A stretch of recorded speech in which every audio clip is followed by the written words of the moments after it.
of teammates. And that foul on Toppin is his first. Brunson averaging nearly 29 points a game in the playoffs. In their 12 games, he went for 30 or more 6 times, and that includes a 40-plus point performance. And he's one of those guys, and they aren't large in number, that somehow seems to be even better during the playoffs than he is in the regular season. Well, and to my earlier point about the mental capacity and fortitude that this team has, is led by him, and he's also a guy who gets stronger as the game goes on. In fourth quarters, he's been able to put on a show a number of times, and in those clutch moments, when the lights are shining in the brightness, he's been able to knock down big shots. New York takes its first lead. That free throw moves the current New York run to 11-3. Toppin is out. Neesmith is back in. Anunoby will return for New York, and Bridges will rest. You shoot 72% from the field. You don't anticipate being down 1 at the end of the first quarter, but it cooled from 80 down to 72, and the Knicks have started to heat up even more so. On the other hand, you allow the opponent to shoot 64%. You don't expect to be down only 1. Correct. Second foul shot off target. Here comes McConnell, the length of the floor with a right-hand finish. Big time finish.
First quarter, they commit an extra body to him. Josh Hart's able to get a free run to the rim. And Thomas Bryant has no choice but to commit the foul there. New York finishing this quarter impressively. They were down 29-22. They're on a 13-5 run with Hart shooting a pair. Hart in his 8th season from Villanova. If he's not the best rebounder in the league for his size, he is certainly in the conversation. There's no question about it. I'm going to believe he's top 2 or 3, and he's not 2 or 3.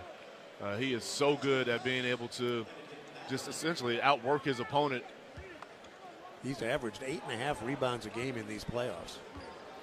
He missed the first foul shot. 1 2/10 seconds to go. One more coming. And Hart's second foul shot is good. Pacers have less than a second and a half to go the distance. They trail 36-34. And now New York has been given a delay of game warning, I think. Well, the clock started before it was even inbound today. Not a delay of game warning, just a clock malfunction. They'll reset it to 1 2/10. Pacers have minimal time to go the distance. They're down by 2 as we approach the end of the first quarter. McConnell will play it in from the backcourt. He got it to Neesmith, and Neesmith one bounce, let it go from midcourt. Off target, first quarter draws to a close with the score. The New York Knickerbockers 36, the Indiana Pacers 34. You're listening to the Eastern Conference Finals on the Elevance Health Radio Network. You know Unleaded 88 is engine smart and earth kind, but what does that mean really? Engine smart because Unleaded 88 burns cooler and cleaner with higher octane for superior performance at a great price. Earth kind because Unleaded 88 reduces toxic compounds in your fuel and burns more completely, reducing harmful emissions. That's good for our environment and our health. Engine smart, earth kind. 4 simple words to remember when you fill up. Choose Unleaded 88. Health insurance companies are expected to carry health benefits, but CareSource does so much more. We look beyond doctors' offices and hospitals to see the challenges that face our members. Then we help them achieve not just better health, but better lives.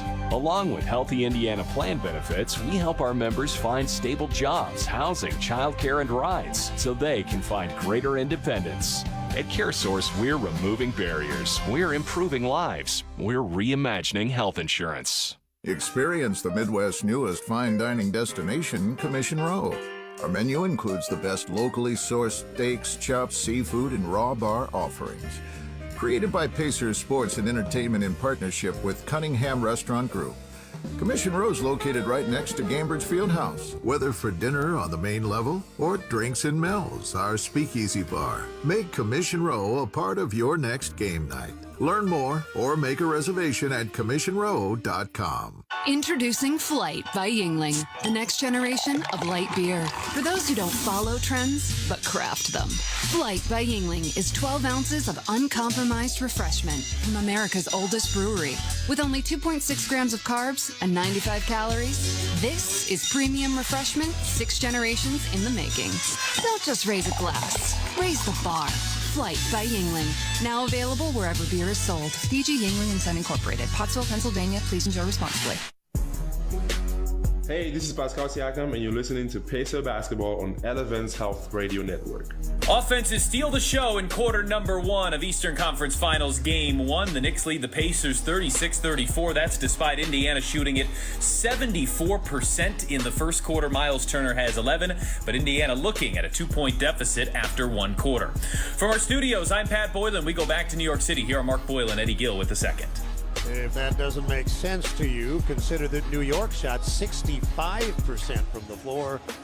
And the two players the Pacers had the most difficulty with during the regular season head-to-head, Towns and Brunson, were both factors in the first quarter, particularly Brunson, and then throw in Robinson off of the bench. Not really all that surprising. New York's in front. They played a strong first quarter, too. No, not at all. Robinson's got 3 rebounds, offensive variety. He made an impact coming off the bench, but obviously Brunson and Towns are going to do the heavy lifting with regards to their offensive production. Second quarter about to begin. Cameron Payne, the veteran backup, is in at the point for New York. They'll start the quarter with Payne, Miles McBride, Mitchell Robinson, Mikal Bridges, and OG Anunoby. The Pacers will go with T.J. McConnell, Benedict Mathurin, Miles Turner, Pascal Siakam, and Aaron Nesmith. New York gets it. Left to right they come. They're in the white, orange, and blue. Numerals, letters, and trim. The Pacers in the yellow. Blue and white complementary colors. The quarter begins with a strong drive down the middle. Bridges denied a terrific shot block by Nesmith. Looked like he was home free, and now the Pacers have their first possession. Siakam left edge, center of the floor. McConnell lobs it inside. Turner is fouled on the catch from behind by Payne. That was a very impressive block at the other end by Nesmith. Well, listen, he almost fell all the way down to the floor. He recovered after stumbling and then just took off, able to block that shot there. It looked like it was going to be an easy, uncontested layup. NYK leading 36-34. Mathurin has it, straddling the arc, drives it to the right wing. From there, pulls up, leaves his jump shot short. Alert back tap by Turner out to the timeline. That got it to Siakam. He fed it inside where Mathurin laid it in and earned a trip to the line. That whole thing started with a very impressive piece of work by Turner. Yeah, great job. It's the multiple efforts that you got to have here, especially against a team like this. And Turner's able to come up with that back tap to give the Pacers another opportunity. So Payne, who just checked in to start the quarter, has picked up 2 fouls in 39 seconds. As Mathurin goes to the line, an 83%er during the regular season. He led the Pacers in scoring against New York in the 3-game head-to-head. He had an average of better than 25. Part of that was a career-high 38 in a Pacers win over New York back in November. 3-point play complete. Indiana back on top, 37-36. Anunoby has his first points of the night as he hits a 3 from up top at the other end, 39-37 for New York. McConnell left edge of the arc, still bouncing near the hash mark. Drives to the wing, got around Payne. He's on the baseline, up and under, left to right. He banked it in. Cameron Payne almost picked up his 3rd foul there. Great job by McConnell, immediately attacking him. Game tied at 39. McBride got to the goal, passed up a layup, fed it into the corner where Anunoby missed a 3, and it's McConnell on the move. Pacers trying to break a tie, and McConnell will do that, driving in and finishing with the right hand. What we saw at the other end is becoming increasingly common in the NBA. Guys getting to the rim and for some reason just passing up layups. Yeah, he had Mathurin tracking him. I don't know if he thought he can get it off or not, but I'm with you. I thought he had a layup attempt. Speaking of a layup, Bridges down the left side, up and under left to right. He lays it in. He's got 10. 41 apiece as both teams continue to excel offensively. Now the driving McConnell has his shot blocked. New York looks to get the lead back. Anunoby on the right sideline. Bridges blocked that McConnell shot. Now the ball poked away, stolen by McConnell. Up the floor to Siakam for the layup. Man, that's a beautiful finish there in traffic. Just splits McBride and OG Anunoby after Pascal Siakam was able to come up with the steal on the other end. A frenetic first half. The Pacers shooting 72% from the floor. New York 63%. First time out of the second quarter. Comes with 9:56 left to play in the half. At every Pacers home playoff game, look for the happy hour discount prices up until tip-off at the Yuengling Flight Deck at Section 13, the Patron Bar near Terraces 1 through 4, the Sire Spirits Bar at Section 216, and the Upland Bar at Sections 201 and 204. Timeout early second. The Pacers up by 2 on the Elevance Health Radio Network. Breaking news coming in from Bet365, and it's no surprise at Bet365. Gambling problem? Call 1-800-9-WITH-IT. 21 plus only. Must be physically located in Indiana. T&Cs apply. What if healthcare worked for everyone? What if your health was measured by more than your vital signs? What if zucchini and kale were as accessible as burgers and fries? What if AI helped doctors to know what your body will do before you do? We aren't just asking these questions. With our health plans and services, we're taking steps to address them. Elevance Health, where health can go. Learn more at elevancehealth.com. Postseason dunks, threes, buzzer beaters. There's so much NBA happening. I gotta keep up. Whoa, take it easy there. There's a better way to NBA. All playoffs long. Wait, really? With the NBA app, you get real-time stats and scores for every playoff matchup. Witness playoff drama as it unfolds. Wait, seriously? Catch every bucket all in one place, all for free. Where have you been all my life? There's a better way to NBA. Download the app today. Available on the Google Play, Apple app, and Android stores. The best athletes don't just play the game, they change it. When it comes to investing, Gainbridge is doing the same. Their online platform does things differently by putting you in control, so you can invest on your own terms and grow your savings over time. It's a better way to invest, because it's investing your way. Get started today with as little as $1,000 at Gainbridge.io. Gainbridge is an official partner of the Indiana Pacers. Early second. Plenty of firepower here at Madison Square Garden as the Pacers hold a 2-point lead at 43-41. The Noblesville Boom will be bringing high-impact action and unbeatable value to the arena at Innovation Mile this fall. You can visit noblesvilleboom.com to place a $50 deposit that secures season tickets for the first season of the Boom. Early second in New York City with Eddie. I'm Mark. Let's go to our studio and Pat. In the regular season, the Pacers played the 7th fastest pace of play. Common wisdom says teams slowed down in the playoffs, but the Pacers barely have. Among teams to win at least one playoff series, Indiana has the 2nd fastest pace of play in the playoffs. It was something that, of course, concerned Tom Thibodeau going into the series, saying Halliburton, Nembhard, McConnell, they can push and break you down. We have to make sure we don't play at that pace and stay disciplined. It has been at Indiana's pace here so far. Pacers, though, just have a 2-point lead midway through the second. And believe it or not, the Knicks at 26th in pace. That's a dramatic increase. They've been 29th or 30th in the NBA in pace in each of the last few seasons. Pat's point is well taken, though, and so far the Pacers have played the game the way they want to. Out of the timeout, Bridges on top, tried to feed a bounce pass into the lane and threw it out of bounds. Both teams taking very good care of the ball. New York 3 turnovers, Indiana 2. McConnell has it left side, bouncing it to the cutting Mathurin, who's met in traffic and flattened. He'll go to the line. Nice play by McConnell, and Mathurin went up strong. There were multiple defenders in the area, and Anunoby picks up his first. Well, the Pacers have been clearly very, very good offensively, but this execution out of the stoppages of plays, out of timeouts, doing a terrific job of executing play calling. And it's worth noting, although we rarely mention the coaching matchup, these are two of the savvier coaches in the league. Thibodeau gets criticized because he, in the minds of some, overplays his people and only goes 7 deep. But from a strategic standpoint, these are two of the best. Yeah, I would agree. And to your original point, I think it has so much to do with the type of guys and type of players he has, and the expectation that they all have of themselves. Mathurin hits the foul shot. He's got 4 points off of the Pacer bench. The Indiana substitutes have outscored the New York Extras 15-5 and now 16-5. As Mathurin buries a pair, it's 45-41 Pacers. New York's biggest lead 2, Indiana's largest advantage 7.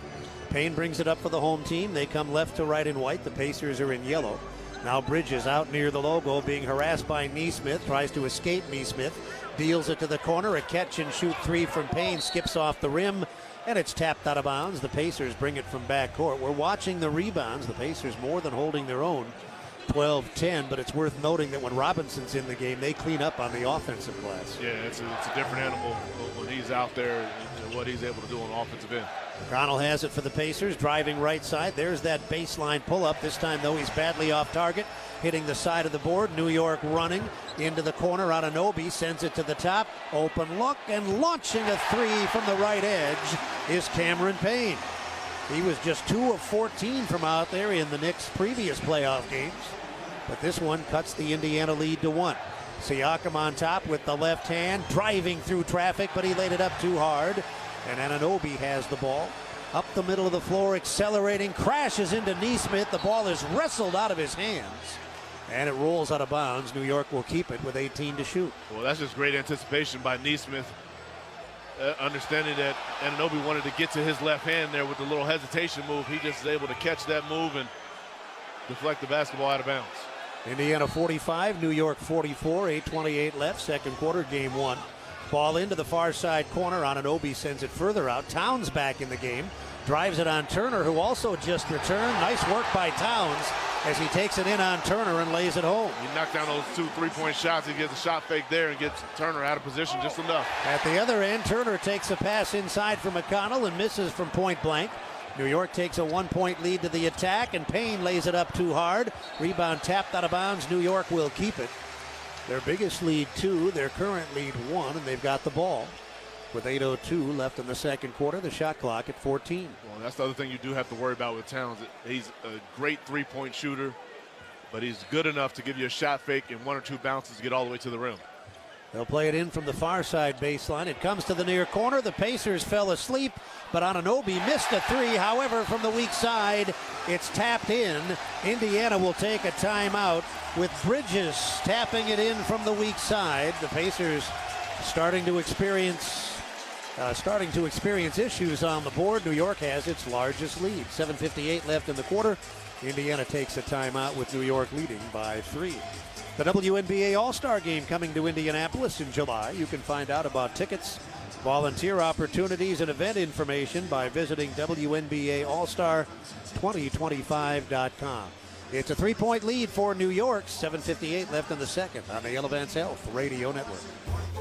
At Kroger, an annual Boost membership is better than ever. Save up to $1,100 each year on gas, groceries, delivery fees, and streaming options. With double fuel points, unlimited free delivery, and exclusive savings for members, there's so much to love about Boost. Sign up for a Boost membership today.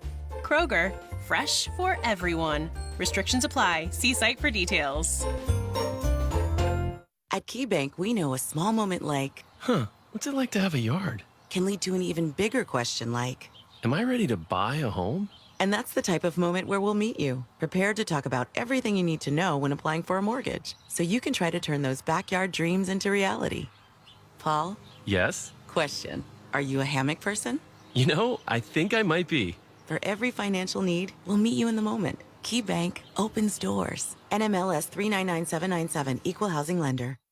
Thanks for showing up, Indy. Nothing beats catching your Pacers IRL, and nobody knows that better than you. So next time you want to hit up a game, Ticketmaster's got your back with tickets to every upcoming matchup. Whether you are catching the Pacers at home or on the road, you'll find tickets at Ticketmaster, the official ticket marketplace of the Pacers and the NBA. Keep putting that jersey collection to use and get Pacers tickets today. There is no better brag than saying you saw it live. See you courtside again soon, Indy.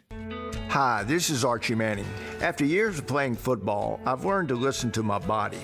These days, that includes listening for signs of heart problems like chest discomfort or feeling tired from doing simple activities. The expert team of heart specialists at Ascension St. Vincent has made it the st hospital for cardiac care in Indiana.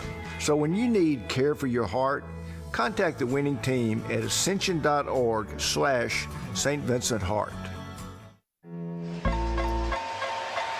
7 minutes, 58 seconds left to play, second quarter. The Knicks have their largest lead in game one, 48-45. And we talked about this earlier in the broadcast, and for that matter, Eddie Gill on the pregame show. Rebounding a major concern. Now, the overall numbers aren't bad. In fact, they're even 12 apiece, but the Pacers have one offensive rebound. New York has 6. Yeah, and that's the one that you're scared of. And, it's still just shy of 8 minutes to go in this second quarter. It's a major difference maker when a team's shooting 58 or 59% from the field, but also able to come up with some of those misses. Pacers are shooting 64%, although they have cooled in the second quarter. They're just 4 of 9. Out of the timeout, Toppin returns. So does Nembhard, Mathurin in the game, Turner and Halliburton back on the floor. New York with Anunoby, McBride, Bridges, Payne, and Towns. Pacers bring it right to left. They're in yellow. New York is in white. The Pacers trail by 3. Halliburton brings it across, getting it to Toppin on top. Toppin, right edge. Nobody on Turner, but he doesn't make the Knicks pay, along with a 3-ball. Towns with a rebound. Here's Bridges. Driving it to the left wing against Nembhard. Turns his back to the goal. He's backing his way into the lane over Nembhard from left of the lane, and the rebound pulled off the rim by Toppin. New York by 3, 7.5 to go in the second quarter. Halliburton dancing on top against Bridges. Perimeter right to Turner. Hand off to Halliburton. Bounce pass into the lane, stolen. Here comes Payne racing into the forecourt. Drops it for the trailing Bridges, and his 3 from the left edge glances off the front of the rim. Nembhard brings it the other way, relaying it to Toppin. Nembhard on the logo at center court, driving, lost the ball. Pacers turning it over with regularity out of the timeout, but at the other end, Anunoby lost control of the ball and missed a layup. Pacers dodge one there. Halliburton sends it to the corner, Nembhard into the lane, Turner back to the goal, turns into the lane, and earns the 2-shot trip. As Anunoby picks up his second foul, the Pacers had played turnover-free ball up to the timeout. They had just 2 turnovers in the first 16 minutes of the game, and then consecutive possessions resulting in turnovers. And the Pacers were lucky that Anunoby somehow lost control of the ball on the way to the goal. Yeah, he blew a tire. It looked like his left leg went out right as he was going up to attempt that layup. Turner misses the foul shot. He's got another one coming. Hart is back in for New York. Anunoby is out. New York has been able to get Brunson quite a bit of rest here in the second quarter. Yeah, he gave Payne knocked down the shot to buy himself some more time out there on the floor. But you're right. We were talking about how Coach Tom Thibodeau likes to play his guys extended minutes, but he's getting a nice rest here. Turner made 1 of 2. New York leads by 2. Under 7 to go in the quarter. Bringing the ball ahead for New York is Payne. Gives it up on top. Bridges dancing down the right side of the lane. Across the lane, right to left and into the corner. Payne launching another 3. Boy, that is a weird-looking shot, but he's hit 2 of them. Yeah. He's getting the desired result, so I suppose he'll keep shooting it. 51-46. This now is New York's biggest lead. Pacers have led by as many as 7. Halliburton bluffs the 3. That allows him to go around McBride, but he misses the shot. Mathurin takes the rebound into traffic, and he can't finish. New York has the ball. The Pacers have gone cold here in the second quarter. New York left to right by 5. Payne again. This time, though, his 3 doesn't cooperate, and it's rebounded by Turner. Pacers on the move. Toppin to the goal, and he missed a right-hand dunk. Nobody there, and he threw it off the back of the rim. Hart gives it up. Towns to the left side, and Payne will hold it there. Back to Towns, a 3 in front of the Indiana bench. 13 for Towns. The Pacers have hit a rough spot here. New York out of the timeout on an 8-1 run. Overall, it's a 15-3 New York run. They lead by 8. 5:51 left in the second. And a timeout taken by the Pacers. We go to Pat Boylan in our studio. Well, something that if you ask a coach and ask them things from the regular season and applying them to the playoffs, Rick Carlisle, for example, answered that question. There's not much that you can take away. Something you talked about, Karl Anthony Towns, and his proficiency against the Pacers in the regular season, over 30 points per game against Indiana, 12 rebounds in the regular season. Now the Pacers struggling to get stops, and fairly so. They're scoring at prime efficiency on the offensive end too, but Towns has been a major factor here so far, just like he was in the regular season. 13 points in 10 minutes. That's a major difference from last year's team, and something that Tyrese Halliburton was talking about in practice leading up to game number 1. They didn't have Towns last year. Towns has 13. That leads all scorers, as the Knicks have taken their largest lead of 8 points. It's a 13-3 New York run. Pacers have gone cold here in the second quarter. They shot 74% of the first quarter, but in this quarter they're 4 of 13. That's barely 30%. And New York has taken advantage. They've outscored the Pacers in this quarter so far, 18-12. And they lead by 8. Out of the timeout, Nembhard, Toppin, Siakam, Nesmith, and Turner will go against New York's Payne, Towns, McBride, Bridges, and Hart. Check that. Let's reset the Pacer lineup. It's Halliburton on the floor instead of Turner. And he's got it on the logo at center court. Pacers reeling a bit. They're down by 8 after leading by 7. Halliburton's 3, air ball from the right side, rebounded by Hart, up the floor to Payne. Payne to the right edge of the arc. He wants 3 more. This time he's off the front of the rim. Tapped up off the glass. That's the 7th offensive rebound for New York, but this time Bridges couldn't get it to drop. Nesmith has it for the Pacers. He drives through traffic, and he's going to go to the line twice. Yeah, that'll be Payne's 3rd foul. I believe he's there set up trying to take an offensive charge. Nesmith does a nice job of getting by and drawing the foul. Payne in the previous 2 series for New York shot 37% from the floor, averaged 2 points a game, and was 2 of 14 from three-point range, and he's giving them some excellent work off of the bench here in game 1. Yeah, but as soon as he missed that last 3, I saw Tibbs. He just turned to the bench and motioned for Brunson to make his way to the scorer's table. So Cameron Payne will probably be relieved here. Nesmith hits the foul shot. We'll take 10. Network station identification. You're listening to Pacers basketball on the Elevance Health Radio Network. This is the exclusive radio home of the Indiana Pacers. WIBC HD2, W298BB, WIBC HD3, W228CX, Indianapolis.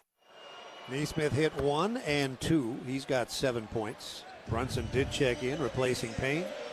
Indiana down 6. Brunson has it in backcourt. Nesmith will escort him into the forecourt. He drives it to the left side hash mark. With a right hand, back to the basket, retreating toward the timeline. Now spins to the left hand, got away from Nesmith, into the lane. He goes to the corner, or tries to, but it goes off of McBride and out of bounds. A nifty piece of ball handling by Brunson, but the turnover gives it back to the Pacers. Nesmith is open off a long pass from Halliburton, and he strokes a much-needed 3 from the right edge. Absolutely. You call the Pacers going cold a little bit here in the second quarter. Really needed that one. Now McBride nearly lost the dribble, but controls it on the right baseline. Under 5 to go in the second quarter. New York leading 54-51. Now McBride down the middle of the lane, and he's fouled. He'll go to the line twice. Team fouls. New York 5 already. That's Indiana's first, and it's Nesmith's first personal foul. It'll send McBride to the line. He's in his 4th season from West Virginia, all of it with New York. This season he played in 64 games, started occasionally, but he's been a very reliable guard off the bench for them. Yeah, he's been very good for them coming off the bench. Nice scoring punch, solid defender.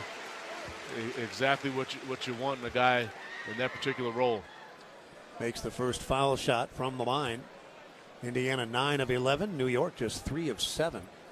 One more for McBride. 4:40 to go in the second quarter. We made them both.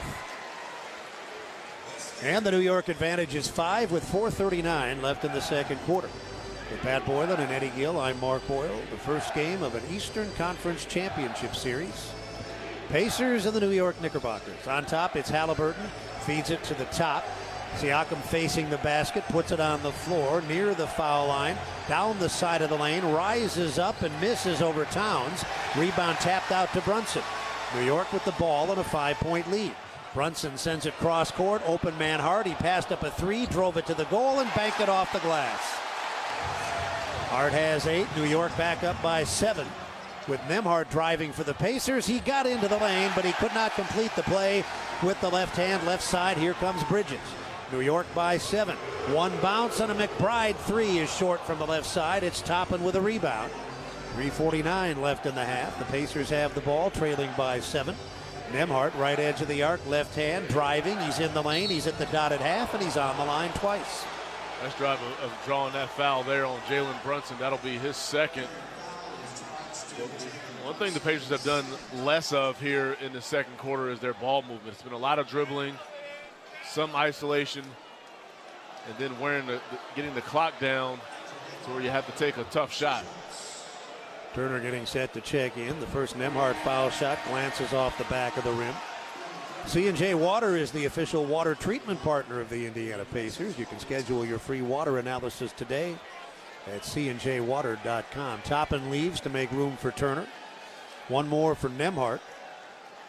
He has had an excellent playoff. 51% from the floor, 50% from three-point range. Averaging 14.5 points and 6 assists a game, not to mention his contributions on the other end. He hits one of the 2 foul shots here. New York by 6. 3.5 to go in quarter 2. Brunson has it for New York, driving it to the top. A 3 on the way is off the front of the rim. Siakam grabs the rebound. Halliburton will initiate. Coming across the timeline, down the right side, retreats to the right wing. Jump shot rattles around, and he got the bounce off the front of the rim. That's a tough shot there. Early attack there against Miles Bridges, who's a very good defender. He gets the turnaround to go. 58-54, New York by 4. Brunson across the timeline, right of center, setting a screen on Anunoby. Nesmith tries to fight through. Now on top, it's Towns driving the lane, kicking it back to the edge. Anunoby has it, 7 to shoot. He falls down, nearly lost the ball, picked it back up, and then as he tried to feed it into the corner, Halliburton knocked it out of bounds on the far sideline with 2.5 seconds to get a shot.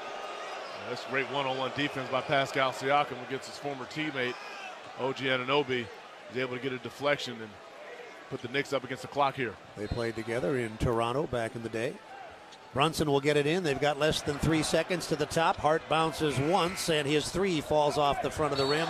Rebound out of bounds. New York will get it.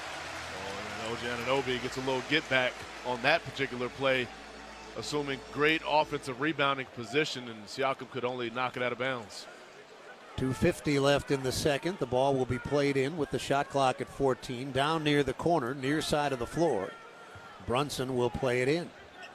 And he'll flip it to the baseline. Towns back out to Brunson. Drives into the lane with a left hand. He's stripped and fouled. And he'll go to the line twice. He had 9 points in the first quarter. Hasn't scored since. He spent a long stretch on the bench as Payne relieved him. And now he'll go to the line as Nembhard picks up his second. Brunson, during the regular season, an 82% foul shooter. He's been an all-star each of the last 2 seasons. He came into the league as a second-round draft choice back in 2018. Foul shot is clean. And he played for Rick Carlisle in Dallas, but he has really blossomed since coming to New York as a free agent. Yeah, there's no question about it. And that's also a kind of interesting story within this series. Brunson playing for Rick Carlisle there in Dallas in that kind of 6th and 7th man role, and has really just blossomed into a star in this league. He made the foul shots. His dad, Rick Brunson, is a New York assistant coach, and he played for the Knickerbockers when they last reached the conference finals against the Pacers back in 2000. New York by 6. Halliburton gets to the right side of the lane and hits a little right-hand push shot. Nice job turning the corner there on Brunson. 60-56. Brunson across the timeline, moving to the top of the three-point arc.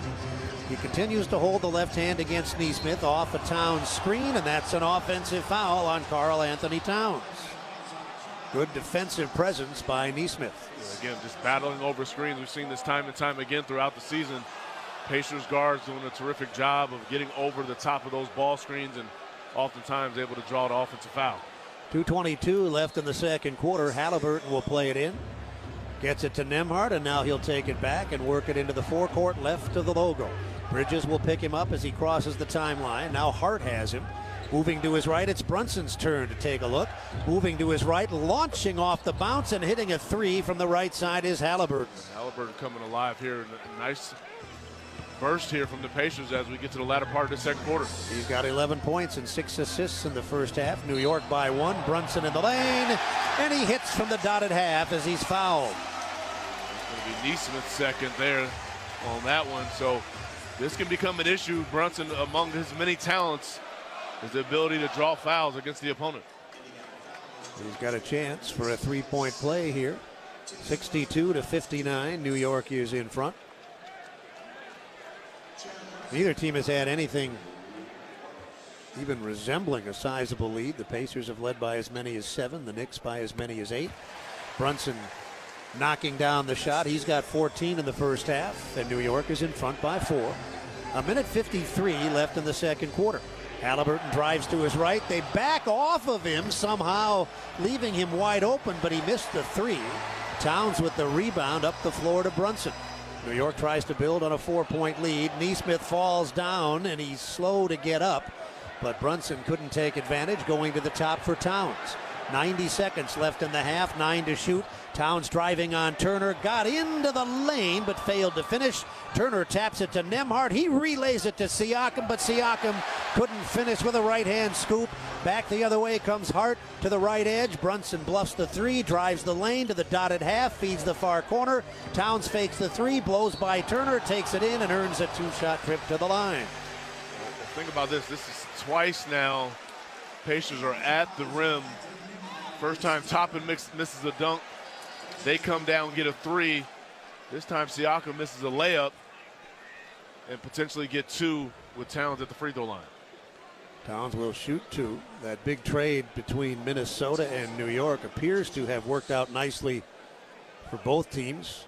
Randall and DiVincenzo doing well with Minnesota. Towns excelling here with New York. It took a little while for both of these teams to totally get it together. That's not unexpected. Players of that caliber joining an already established mix. But Eddie, both those teams have really thrived down the stretch and on into the playoffs. Yeah, I mean, you couldn't ask for more at this stage in the season. Both teams still playing in the conference finals, and both guys, the main pieces in those trades, and Julius Randle and Karl Anthony Towns, have really thrived in their roles. Foul shot Towns good. He's got 14. So does Brunson. 64-59 for New York. One more for Towns. And he pushes that one home. New York by 6.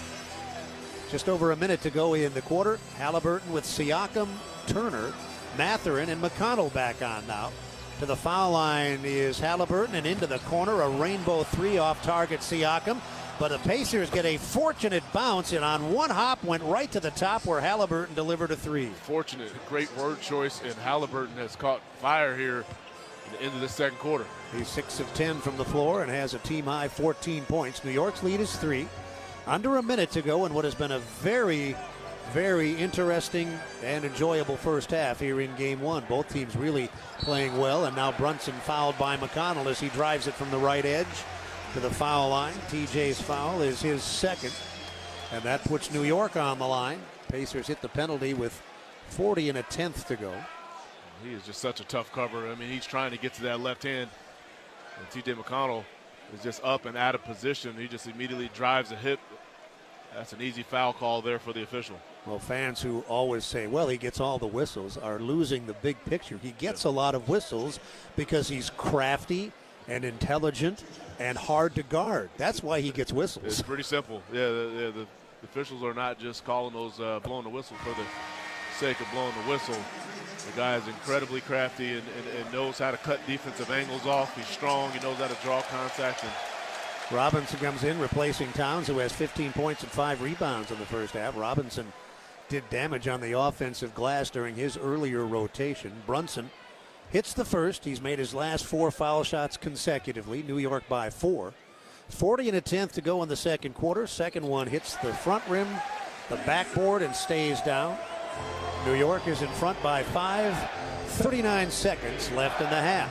Halliburton hurries to the forecourt, dancing on top against Brunson. A long three is off the back of the rim. Rebounded by Hart. There's time between game and shot clocks, about 6 seconds. New York.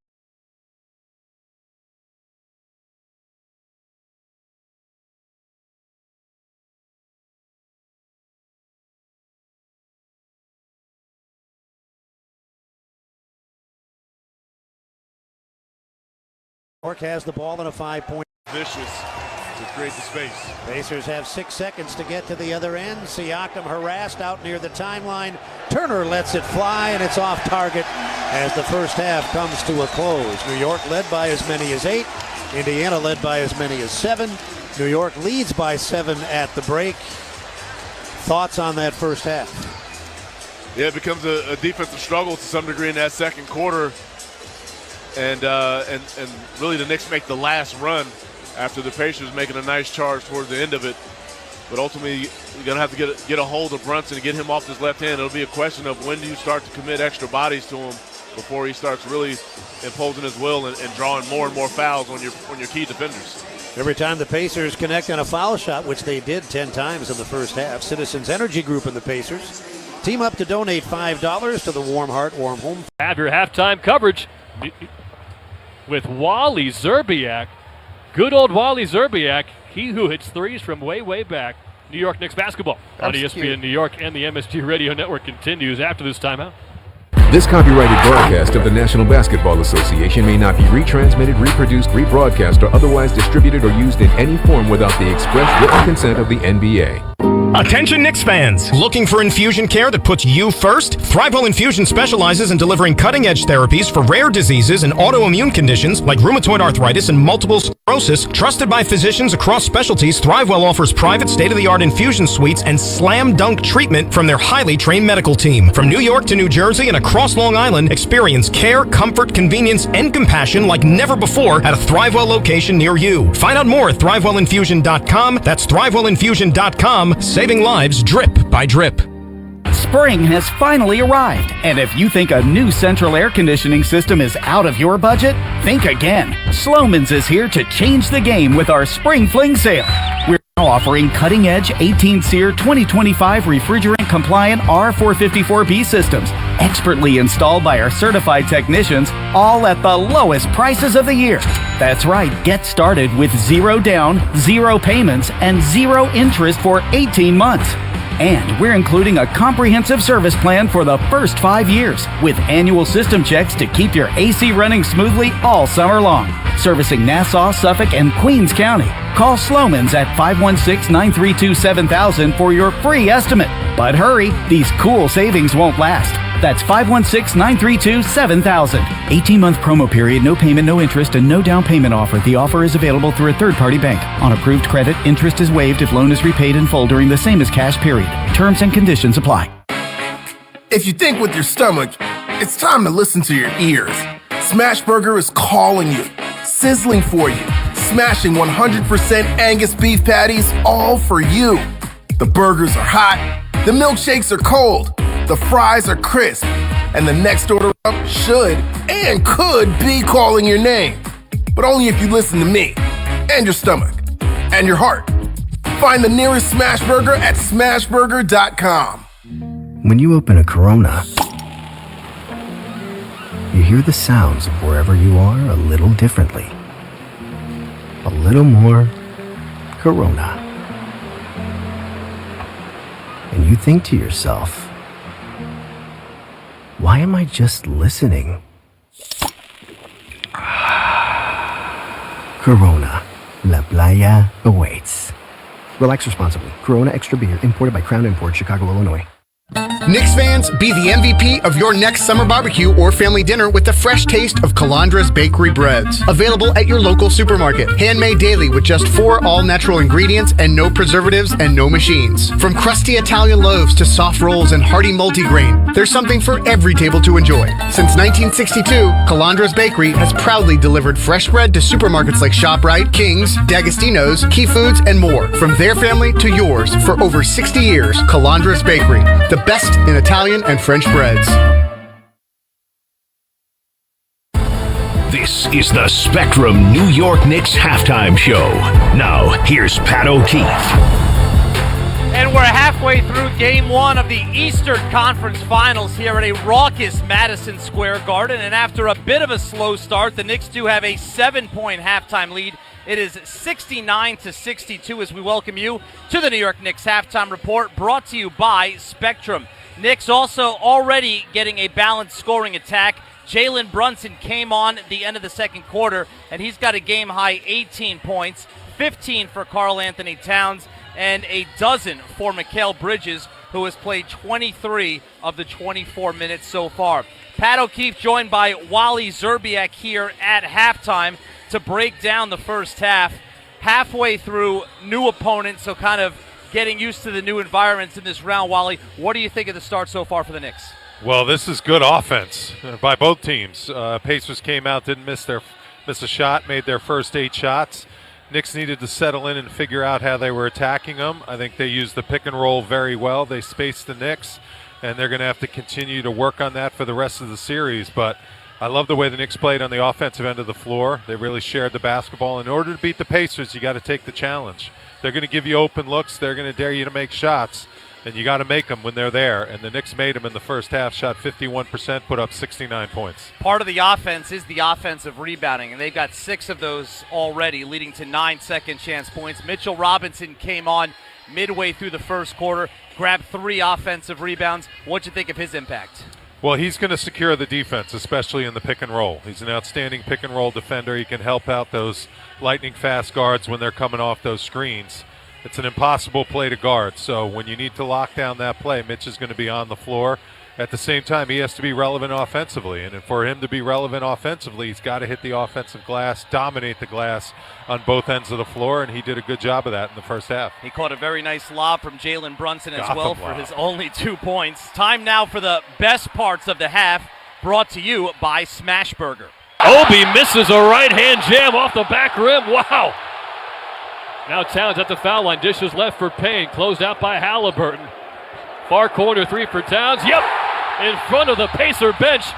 And he gives James Johnson a pat on the belly as he's given the Knicks an 8-point lead. Toppin missed the jam, but the other local kid didn't miss. Towns for 3. It's 54-46.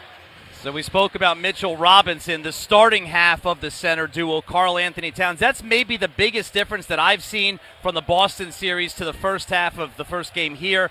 Seems like a lot more room for Karl Anthony Towns to operate. Definitely. You know, his matchup, Miles Turner, he's a great shot blocker, but he's not as good in space. He doesn't move his feet as well as a guy like Al Horford or Kristaps Porzingis. So Karl Anthony Towns can take advantage of that, set him up with his 3-point shots, and if he comes and takes those away, put the ball on the floor and finish around the basket. He looked really, really excited to be playing the Pacers in that first half, putting up 15 points and attacking every time he touched the ball. And a perfect 3 for 3 from downtown for Karl Anthony Towns, who really didn't utilize the 3 last series against the Celtics. That was the best parts of the half, brought to you by Smashburger. With locations throughout the New York City area, Smashburger is ready to greet you with a variety of smash-to-order burgers, fries and sides, milkshakes, and more. To find your nearest location or to place an order today, visit smashburger.com. Halftime here of Game 1 at the Garden. Knicks lead the Pacers 69-62. Pat O'Keefe joined by Wally Zerbiak after a 7-point advantage for the Knicks in that first half. Other factors in this game so far, Wally, how about the point guard play? Jalen Brunson, bit of a slow start. Knicks actually regain the lead with him on the bench. Then he comes back in and starts to heat up the tail end of that second quarter. Yeah, that was my matchup to watch for this series. No surprise. Tyrese Halliburton against Jalen Brunson. 2 all-stars going at it. Both of them bringing it, too. You know, Jalen Brunson has an opportunity to score against this team, and he's just got to pick his spots to be aggressive, also keep his teammates involved. And Tyrese Halliburton, first matchup here at the Garden back in October, he had 0 points. Not looking like he's going to do that again. Had a big first half, shot the ball really well, and looked to get himself involved offensively and not just set up his teammates. ThriveWell Infusion, New York's premier infusion and injection center, saving lives drip by drip. Halliburton scored the last 10 points of the first half for the Pacers. They trail the Knicks 69-62. Halliburton has 14 points. Miles Turner has 12, just 1 for 3 from downtown. I've got to think a good sign for the Knicks, 13 points off the bench. If you talk about the way these two teams utilize their bench, Indiana much deeper usually than the Knicks. So how about the Knicks coming out with 13 first-half points off their bench? I think it's great. You know, at home your bench should be energized. At home your bench should be aggressive and make a difference and make plays. And Cameron Payne knocked down a couple huge shots, and I'll tell you, if he would have hit 2 of those that he missed, roof might have blown off this building because it was ready to explode. I love the energy those guys play with. This is a good matchup for Deuce McBride. He was outstanding in the Celtics series, so I anticipate he's going to carry it over. And Mitch, he could be a starter on every other team in the NBA when healthy. He just happens to be coming off the bench, so I anticipate a lot of production off the Knicks bench in this series. Rep the orange and blue with the latest pieces from the Knicks playoff collection. Head to Knicks.com to shop now as the Knicks lead the Pacers 69-62. Defensively for the Knicks, Pacers come out, hit their first 9 shots. It was kind of eerily similar to Game 7 here last spring in the second round. But after that, the Knicks seemed to get the Pacers offense a little under control. What did you see from them defensively in the first half? Well, they have to figure out a way to control that pick and roll. That's the big thing. You know, you can't give those guards a head start to run off the pick because then the big man's in trouble, whether it's Karl Anthony Towns, whether it's anyone. If you're not switching it, they're going to get a wide open look on the kickback pass or the roll to the basket, or if Halliburton wants to shoot that little floater. So the Knicks made good adjustments, I think. That's what this is all about, playing a team like the Pacers.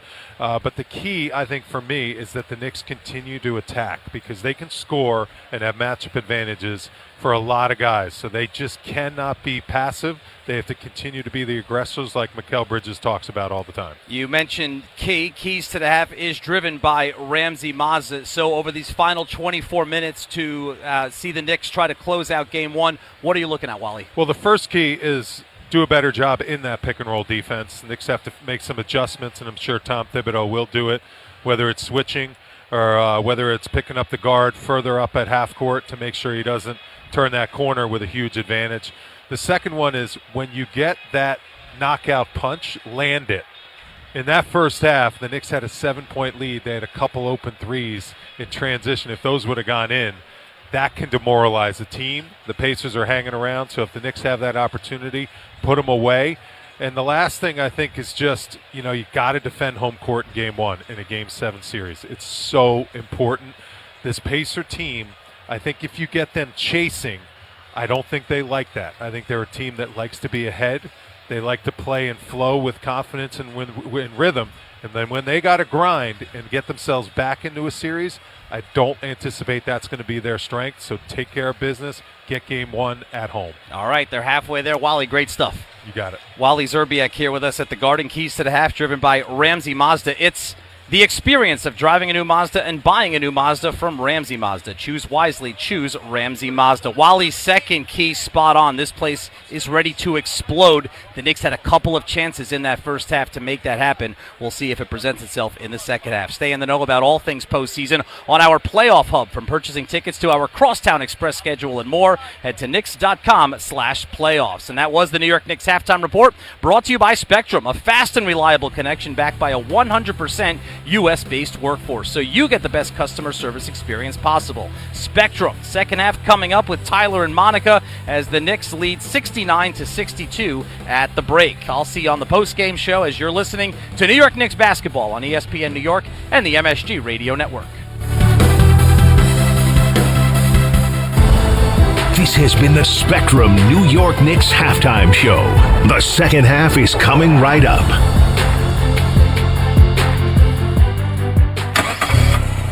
Hear that?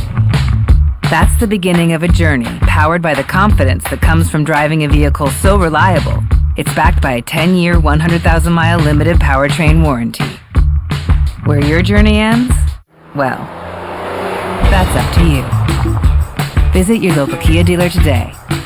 Kia, movement that inspires. See retailer for warranty details. Always drive safely. Limited inventory available. New York Presbyterian gives you the healthcare choices you want, like over 450 locations in Manhattan, Brooklyn, Queens, and Westchester. Virtual care that lets you connect with us digitally. World-class doctors from Columbia and Weill Cornell Medicine, and Health Matters, an online source for the latest health and wellness topics and tips. Experience extraordinary healthcare when and where you need it. Stay amazing. New York Presbyterian. Restrictions apply. To win the NBA Finals, everything needs to line up perfectly. No different than finding the person you want to marry. When the time comes to propose, well, do what I did. Visit the engagement experts at London Jewelers. They'll make shopping for a ring easy. Let them help you pick or design the perfect ring to fit any budget from their 2 by London collection. London Jewelers is committed to getting it just right. So visit London Jewelers today at any of their 6 locations, including Americana Manhasset and the mall at Short Hills. Mention I told you to stop by. You'll get the Michael K treatment. When your team's best players have all been traded and the latest pick is overrated, just raise a glass with a friend or two and tell them more, tell them more, tell them more do.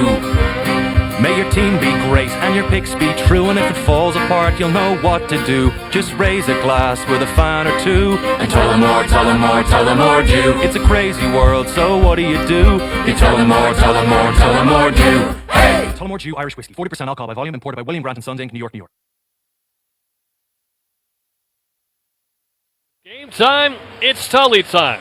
The start of the second half, as you may have just heard, their beautiful song is brought to you by Tullamore Dew Irish Whiskey, the original triple distilled, triple blended, and triple cask matured Irish whiskey.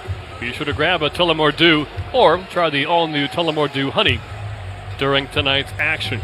Well, it was a 9-for-9 start for Indiana. They literally could not miss. The Knicks survived that, punched back in a big way, and as Wally Zerbiak told Pat O'Keefe during our halftime show, now they want to deliver the knockout punch. They've got 18 from Brunson, 15 from Towns, and 12 from Bridges, all part of a 69-62 Knicks lead at the halftime break of Game 1 of the Eastern Conference Finals.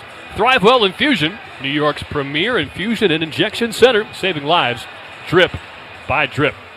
Tyrese Halliburton had 10 points in the last 5 minutes of that second quarter. Miles Turner has 12 right behind his 14. And for the Knicks, they got 8 very impressive minutes from Mitchell Robinson.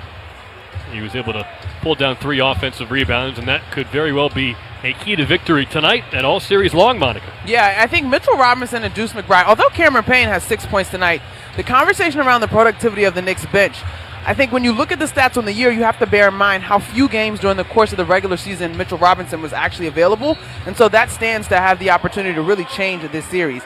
But like I said to you, Tyler, in the first quarter, I'm waiting to see which one of these teams really wants to exert their will on the defensive. And this has been fun, don't get me wrong. But I want to see which defense is going to be felt more. Yeah, part of that Mitchell Robinson conversation is the fact that this is the first time Indiana's seen him all year. Brunson to the basket, left side of the paint, missed a floater, offensive rebound. Hart out to Anunoby, dishes left to Bridges, catch and drive back to OG up top. He'll drive left side on Nembhard, gets to the elbow, now steps back beyond the left wing arc. Good closeout from Turner, 3 to shoot. On the other end, it's Bridges. Baseline leaner got double teamed and fouled in midair by Tyrese Halliburton, who puts his hands on his head. He knows that was a bailout. And free throws should be coming for Bridges. 69-62 Knicks.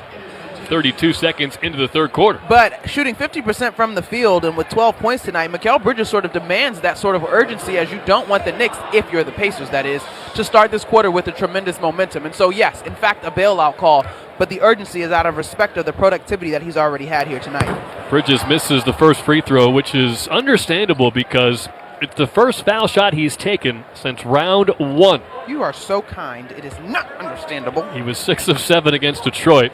I mean, it's not all that kind. I'm calling him out for not having a free throw attempted in 6 games against Boston. And he misses the second off the back rim. Would you leave $1 on the street? I literally found $3 at my parents' house walking the dog. I picked all 3 up. And? That is just like free throws. You don't leave money on the street. Don't leave free throws on the table. Did you look around for its previous owner? I figured it wasn't that much, so I kept going. Halliburton missed a right-hand layup. Very honest as always, Monica McNutt. Hart the rebound, sprints into the front court, stopped at the foul line by Nembhard, picked up his dribble. Towns trying to break free. Nembhard reaches in and pokes it all the way to the backcourt. Hart will go get it. 10 to shoot, top of the key. Passes left to Bridges, far side angle, Brunson. Faces up on Neesmith, rip through move, gets to the far baseline, steps back, pump fake, leans in, 3 to shoot, leans in again, finds Anunoby in the paint. Two-hand jam around Halliburton. Knicks by 9. Outside of the 3 that opened up the scoring for OG Anunoby in the first half, that is the most assertive basket and then assertive defensive play we've seen from him all night. Anunoby blocks Siakam. Loose ball came out to the perimeter for Indiana. Halliburton drives right side and scoops home a righty layup around Towns. It's 71 to 64 Knicks. 95 seconds into the second half. Bridges gets it to Brunson, far side angle, just inside the three-point line with his back to Nembhard. He's dominated this matchup for the last 2 seasons. Will take him to the far block, dishes to a cutting Hart, out to Anunoby, wide open left wing 3, off the back rim, and Siakam gets the rebound. Anunoby 2 of 7 in this game. He does have 1 step-back three-pointer. Whistle and a foul on Josh Hart. He was grabbing Aaron Neesmith, who was setting a screen for Pascal Siakam. So 10 minutes to go in the third. It's Knicks by 7 in game 1. I do like the energy that the Knicks are starting in the third quarter with. And remember, that was a bit of a conversation at points in the first series of this postseason. And they were getting killed in third quarters by Detroit. Left wing Halliburton, entry pass to Turner, matched up with a smaller Bridges, spins baseline, and he's stripped by Bridges, who was grabbing a little bit, no call. Josh Hart from right to left, Knicks in white, Pacers in gold, and Hart lost the ball out of bounds left baseline off the pressure from Neesmith. Aaron Neesmith, I continue to say that he deserves respect as a defender, but the Knicks have to play within themselves. Josh Hart was a little sped up on that play. Step back straight on 3 from Halliburton, blocked by Bridges. Air ball was tipped by Towns out to Brunson, and he was stripped out of bounds by Neesmith. It comes near sideline. They say Knicks ball. Neesmith wanted a challenge. Jalen Brunson is waving challenge as well. It's funny, the same thing happened on the other end. Hart wanted a challenge, and Neesmith said go right ahead. 9.5 to go in the third. Knicks 71, Pacers 64. Brunson to the left point, shrugs off some contact from Neesmith, who says Brunson was grabbing him, and then Neesmith goes down, and this time they call an offensive foul on Brunson for lowering the left shoulder into Neesmith's chest. And much to the dismay of this crowd, and this is where I think, Tyler, this series stands to bring some of the chippiness of old back to the forefront. Now, Brunson was tripped up as there is a whistle and a timeout. I believe Tom Thibodeau is challenging. Either that or they're going to look for an aggressive act by Neesmith, because when he was down on the floor, he reached up and either inadvertently or otherwise grabbed the ankle of Brunson, and he went down to the floor. It is right now the third foul on Brunson, and it will be a Knicks challenge to see if they can wipe that off the board. I need to see another replay before I can speak to this one, and I won't dance around it. I'll tell you what I legitimately... Is an offensive foul on Brunson. New York is challenging the ruling. Why don't we give Monica 2 minutes to think this one over? Thank you, partner. Not putting me on the hot seat right away. 71 to 64. Knicks have a 7-point lead. It'll either be the third foul on Brunson or the third on Neesmith. Huge swing call to be decided during the timeout. Knicks by 7. New York Knicks basketball on ESPN New York and the MSG Radio Network continues after this timeout. Hey Knicks fans, now at Verizon, they're locking in low prices for 3 years guaranteed on my plan. And you can get a single line for just $45 a month when you switch and bring your phone. That's their best price ever on unlimited welcome with auto pay plus taxes and fees. Guaranteed for 3 years. Because at Verizon, they got you. Visit your local Verizon store today. $20 monthly promo credits applied over 36 months with a new line on unlimited welcome. In times of congestion, unlimited 5G and 4G LTE may be temporarily slower than other traffic. Domestic data roaming at 2G speeds. Price guarantee applies to then current base monthly rate. Additional terms and conditions apply. Step inside an Infiniti QX60 and relax in uninterrupted comfort. Leave schedules, appointments, and meetings behind. That can definitely wait. Just turn on the available massage seats and unwind for just a little longer until you feel infinitely you. Discover more about the Infiniti QX60 crossover at InfinityUSA.com. Get a double-digit bonus exclusively for Knicks fans from Food Bazaar Supermarket. Take $10 off of your order of $50 or more when you shop online at shop.foodbazaar.com. Plus, your first delivery is free. Go to shop.foodbazaar.com and use promo code FANSGET10 for the largest selection of international foods, an all-star lineup of the freshest meat, seafood, and produce, and $10 off of your first order of $50. Use promo code FANSGET10 at shop.foodbazaar.com. Hey basketball fans, ready for the NBA playoffs? Get in on the action throughout basketball's most exciting time of the year with BetMGM, an authorized gaming operator of the NBA. BetMGM and GameSense remind you to play responsibly. See BetMGM.com for terms. 21 plus only. 21 years of age or older to wager and physically present in New York and New Jersey only. Existing customer offer. Subject to eligibility requirements. Rewards vary and expire in 1 to 7 days. Gambling problem? In New York, call 877-8-HOPE-NY or text HOPE-NY 467-369. In New Jersey, call 1-800-GAMBLER. Exclusive to overturn the ruling on the floor, therefore the challenge is unsuccessful. Yeah, that was emotional. 71-64. Knicks lead the Pacers, but they don't win the challenge. Knicks will not have another one for the rest of the game. Zach Zarba, he may have caught the tail end. He said there was nothing conclusive, so that kind of tells you it's a close call, but the left shoulder contact from Brunson overruled the initial reach in by Neesmith, and then whatever tripping he did when he was on the ground to get Brunson down to the hard court. So 9:16 to go in the third, Pacers ball, and Brunson gets his third foul. I thought that was a little bit of a surprise that the Knicks actually went for the challenge. It felt a little bit emotional. The only way I think that you justify that challenge is if they thought the play would have been reviewed probably about back to 3 seconds earlier, which is not commonplace in terms of practice. And yes, the tension was rising between Neesmith and Brunson, so maybe a bit of a reactionary challenge, but the Knicks have been the best team in the league at winning those appeals. Pacer ball from left to right. They're in gold and blue, Knicks in white and orange. Halliburton high side wing, dribble to the left elbow, gets it to Turner, far side mid-post. Faces up on Towns, sidestep jumper from the elbow is good. He's been money from the mid-range. Turner now has 14 points. It's a 5-point game. Karl Anthony Towns is going to have to play a little closer to Miles Turner when they're playing straight up. Brunson left wing guarded by Neesmith, takes him baseline, rises for two and banks home a left block leader. 73-66 Knicks, 8.5 to go in the third. Excellent touch by Jalen Brunson. He gets this left block leaner, as you described it, off just before Pascal Siakam is in position to block the shot as a secondary defender. Halliburton defended by Anunoby, gets rid of it to Siakam in the paint, defended by Bridges. Power move and a right-hand turnaround shot is good over Bridges. 5-point game again. The Pacers clearly deliberately trying to get in action as far as the paint scoring so far, a place that the Knicks had an advantage at halftime. Only 8 fast break points so far for Indiana, which feels like a win for the Knicks. Brunson right wing, drives into Siakam, Euro step, finds a cutting Towns. Reverse layup is good. He snuck around Turner. 75-68 New York. Not only snuck around Turner, but had to gather that basketball as he bobbled it on the catch and then get the reverse to go. He's getting mauled out high by Neesmith. The Pacers playing the they can't call everything strategy. Siakam double team on the right side mid-range, but feeds a cutting Nembhard, who banked it home around Brunson. Siakam was being primarily guarded by Josh Hart, but when OG Anunoby came over in the help, a great cut by Andrew Nembhard.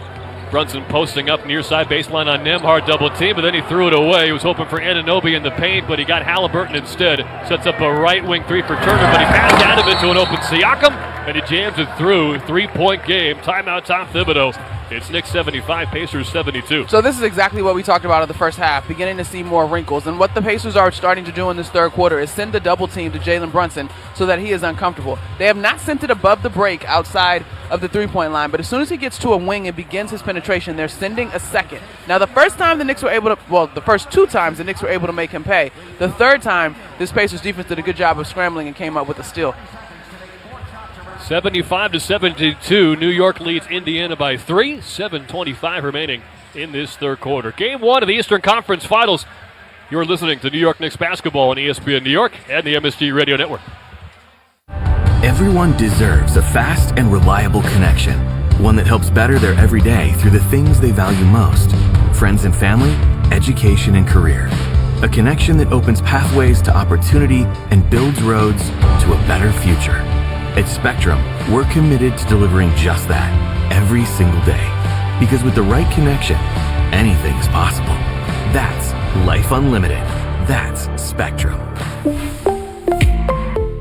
This is the sound no parent wants to hear.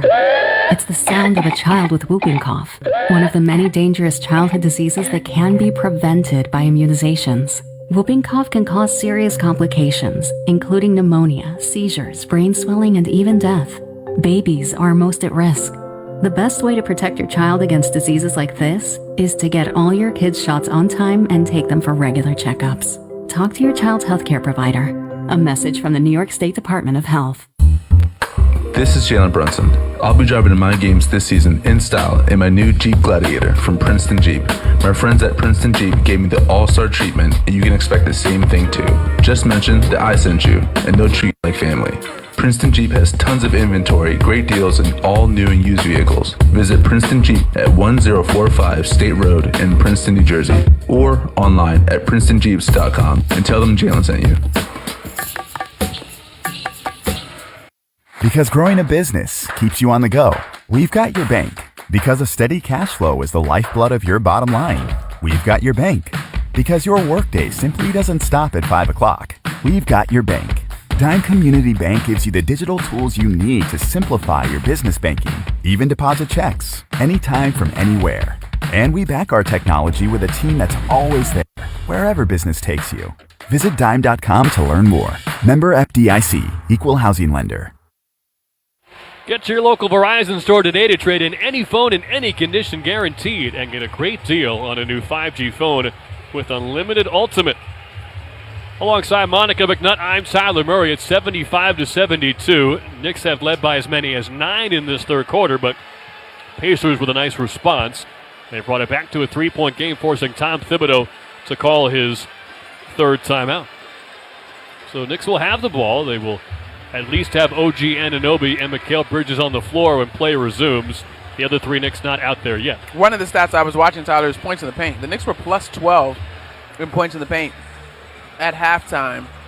Since the start of this second half, though, the Pacers have 8 points in the paint, and the Knicks have just 4.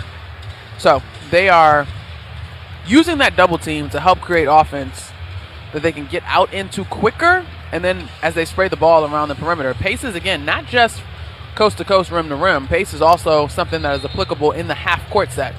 And so they've been making the Knicks pay by finding the soft spot. Often it's been at the rim. The Pacers have 4 scorers in double figures. Knicks have 3. They're one Josh Hart bucket away from having 4 of their own. Knicks ball from right to left. They're in white tonight. Pacers in gold and blue.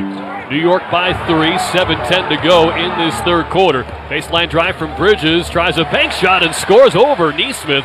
Mikal Bridges, very efficient, 14 points. Knicks by 5. It's a de facto screen, though, because Miles Turner is trying to guard Karl-Anthony Towns so physically that Mikal Bridges was able to use that action to help him get free on that lane. Good no-look pass from Halliburton, but Turner couldn't convert on a right corner 3. Ahead to Anunoby, who's 2 of 7 so far, trying to get hot. Almost threw it away, but Halliburton was grabbing Bridges underneath the hoop before he stole it.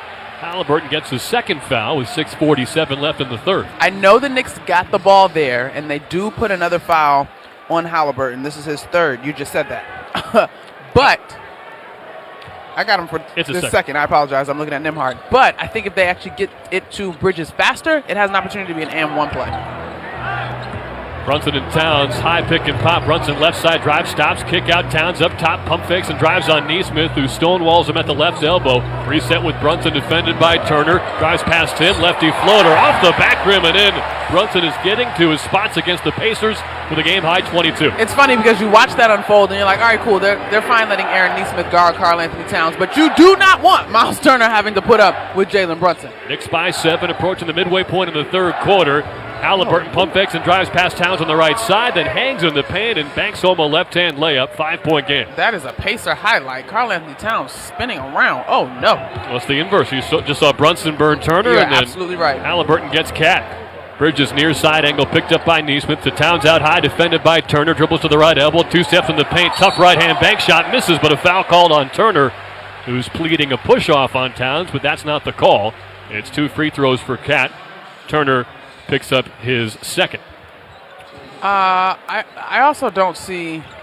All right, he's talking about the push off on the initial dribble. Cat does such a good job of covering ground when he picks up his dribble, he takes those 2 really wide steps. But Turner, although this is not going to get called in today's NBA, at least I have not seen it called, wants that arm extension as soon as Cap puts the ball on the ground on his first blow-by step, and you're just not going to get that whistle. You're right, though, about how well he gets into the lane, and that's the benefit as he hits the first free throw of him against a big. He's got such a quick first step that teams, as we mentioned, have been forced to put wings on him just to stay in front, and at that point, Towns has to go into his post-up game, which we really saw blossom against the Celtics. He was scoring on just about anybody. It was a big reason why they won that series in 6. Yeah, particularly in Game 6 and my games are running together. Game 4, he was big in terms of forcing the issue of scoring in paint. But even in Game 2, it's not all about his scoring in the paint. Sometimes it's his presence in the paint. And in Game 2, he came up with some big rebounds and tip-ins down the stretch to steal that one up in Boston. Game 4 and Game 6 against the Celtics. I think a lot of folks think those were the 2 best games the Knicks have played all season. I'm one of those folks.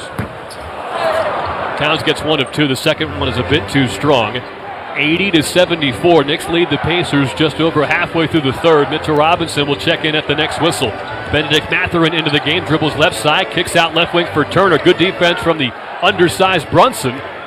Now it is Mathurin, step back 3, far side over Towns. Front rim, no. Rebound swatted out by Toppin. Reset for Halliburton. Left side drive, kick out right corner. Toppin for 3, blocked by Anunoby. Toppin got the miss. Reverse layup is good around Hart. Oh, my, not just around Hart, but underneath the basket, behind the basket. That was an acrobatic play by Obi Toppin. And here's what I'm talking about. Getting that ball to Mikal Bridges posting up Tyrese Halliburton earlier. Forces a double team, gets it out to an open Towns, who dropped the pass, got it back. He's got the smaller Nembhard on him on the high side wing. Hands to Brunson, right wing. Pump fake, drive to the right elbow. Stripped by Mathurin, no call. Brunson screaming for a foul. Pacer ball from left to right. 5 minutes to go before the fourth quarter. Knicks by 4. Halliburton near the logo. They get the matchup with Brunson. Now top of the key, behind the back dribble to the right elbow. Crossover, step back. Shot from the circle, misses, but a foul. Brunson got him on the wrist. He's signaling that Halliburton kicked out with his foot. But it is the 4th foul on Jalen Brunson with 4:44 to go in the third. Jalen Brunson's going to have to be careful. And he's obviously probably coming off the floor with this one. He is right that Halliburton kicked him in the right groin area, but the Knicks do not have any more challenges. Oh, man. Yeah, this challenge would have had a better chance of being successful than the one that they lost their challenges on. But this is sort of the emotional nature of this particular matchup. And Jalen Brunson is one that we are accustomed to being steady, cool, calm, and collected. But after that demonstrative reaction to the no call on the other end, he too sometimes can be susceptible to getting frustrated by officials, and it allows him to be taken off track and distracted from the task at hand. And sometimes it's just proving he can score even with all the missed calls that he perceives. Now, Ben Mathurin is on the floor, and he is a little bit of a trash talker. This Pacer team is not quiet. No, they are not. So the Knicks, again, they've got to use their maturity to rise above, to play good, clean basketball, and to outsmart this Pacers team. With the Brunson foul trouble, we'll see some rare second-half campaign minutes. Brunson left side drive, took a hit from Mathurin. Continuation allows the three-point play as the floater drops in from the left side of the paint. Vengeance for Brunson after Halliburton made the free throws. He can make it a 5-point lead at the free throw line. This is just, again, I love what Carlisle said pregame. Indomitable will. Jalen Brunson is aggressive, but I will add that Carlisle astutely pointed out that he is aggressive within the system and within the offense that the New York Knicks run. Now, that's pretty easy when you are sort of 1A in the offense. Brunson gets the free throw. He's 7 of 8 from the line, 9 of 12 from 2. He had 9 points in the first, 9 in the second, and now 7 in the third, so 25 for Brunson. Knicks by 5, 4.5 to go in the third. Robinson comes in for Towns. He's matched up off a screen with Halliburton on the right wing. 10 to shoot. Halliburton top of the arc between the leg dribble. Step back. Robinson not letting him go. Off the dribble 3. Rattled it in. Halliburton with a wave to the crowd. It's a 2-point game. And Mitchell Robinson did as good a job as anybody could do on Tyrese Halliburton there. He nearly got a piece of it. Brunson screen out high from both Robinson and Hart. Gets to the right wing, steps back, pump fakes the 3, dishes far corner. McBride a 3. Missed it in front of the bench, but a rebound from Robinson. Up top, Brunson. Ball fake, setting up a right side screen with McBride. Drives on Halliburton, far side baseline, steps into a leaner, nailed it. Brunson can't miss from 2-point range tonight. He's got a game-high 27, and the Knicks are up 4. He's just been calm. We talked about his reaction to that no call and the 5th foul. He's been so poised since then. Just 4 fouls for Brunson as Turner hands off to Toppin. Now gets it to Mathurin out high. Halliburton right wing, defended by Robinson again. 30-foot three, hits the side of the net, out of bounds right baseline. And now Brunson can check out for Payne. And after Halliburton was letting the crowd know about his last made three, they respond in kind after the air ball. 3:16 to go in the third. We've got a timeout on the floor. 85-81. Knicks lead the Pacers. And after Indiana made each of their first 9 shots, the Knicks were able to take a 2-point lead into the second quarter. Pacers briefly led by 4 early in quarter number 2. But after the Knicks went back in front, let's say 5 minutes into the second, they have not surrendered the lead since. It is 85-81. Yeah, one of the keys to this continue to be limiting the opportunities for the Pacers in the fast break. They have just 10 fast break points. And the Knicks actually are out-rebounding the Pacers, which you mentioned in the open is not necessarily one of their strengths, but it bodes well for the Knicks giving themselves second-chance opportunities, which they have 11 points in that category, and taking away second-chance opportunities for the Indiana Pacers, although they have 10 of their own.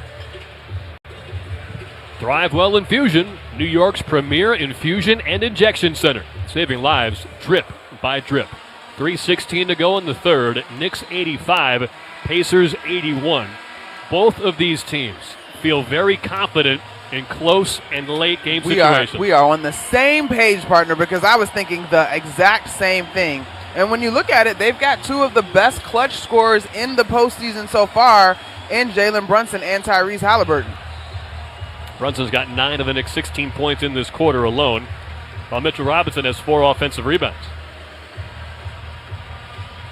Halliburton, those 2 game winners, and against both Milwaukee and Cleveland, these Pacers pulled off wins, trailing by 7 points in the final minute. Knicks ball from right to left. It is Payne and McBride in the backcourt. Bridges on the drive, far side, mid-range turnaround, in and out. Rebound tipped by Robinson, but a good box out from Bryant to keep him away. Halliburton from left to right. Top of the key, dishes right to top, an extra pass, Bryant left wing, marked by Robinson, the 2 big men out at the top of the arc. TJ McConnell is checked into the game, he gets to the right wing, defended by Payne. Pick and roll with Bryant, ducks in the left side, reverse play from McConnell, no follow, missed by Bryant, but a foul, as Robinson got a piece of him as he tried to put it back up and in off the offensive rebound. It is a 4-point Knick lead, 2:41 to go in the third, and our producer Ray Santiago has assumed his nerve-wracking position of leaning over the press box glass. You can tell when things are getting tense when Ray has that posture.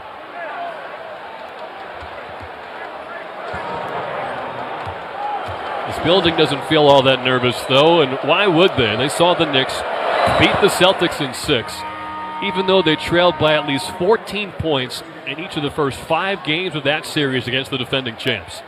Bryant gets the free throw off the front rim. We'll have another as Hart comes out. So it is Payne, McBride, Bridges, and the double big lineup. Robinson and Towns for the first time. Now, on the other end, you got to be mindful of TJ McConnell, who has 7 points on 3 of 6 from the floor, but he is the guy that has been most aggressive about pushing the pace and beating the Knicks up the floor before their defense can set up.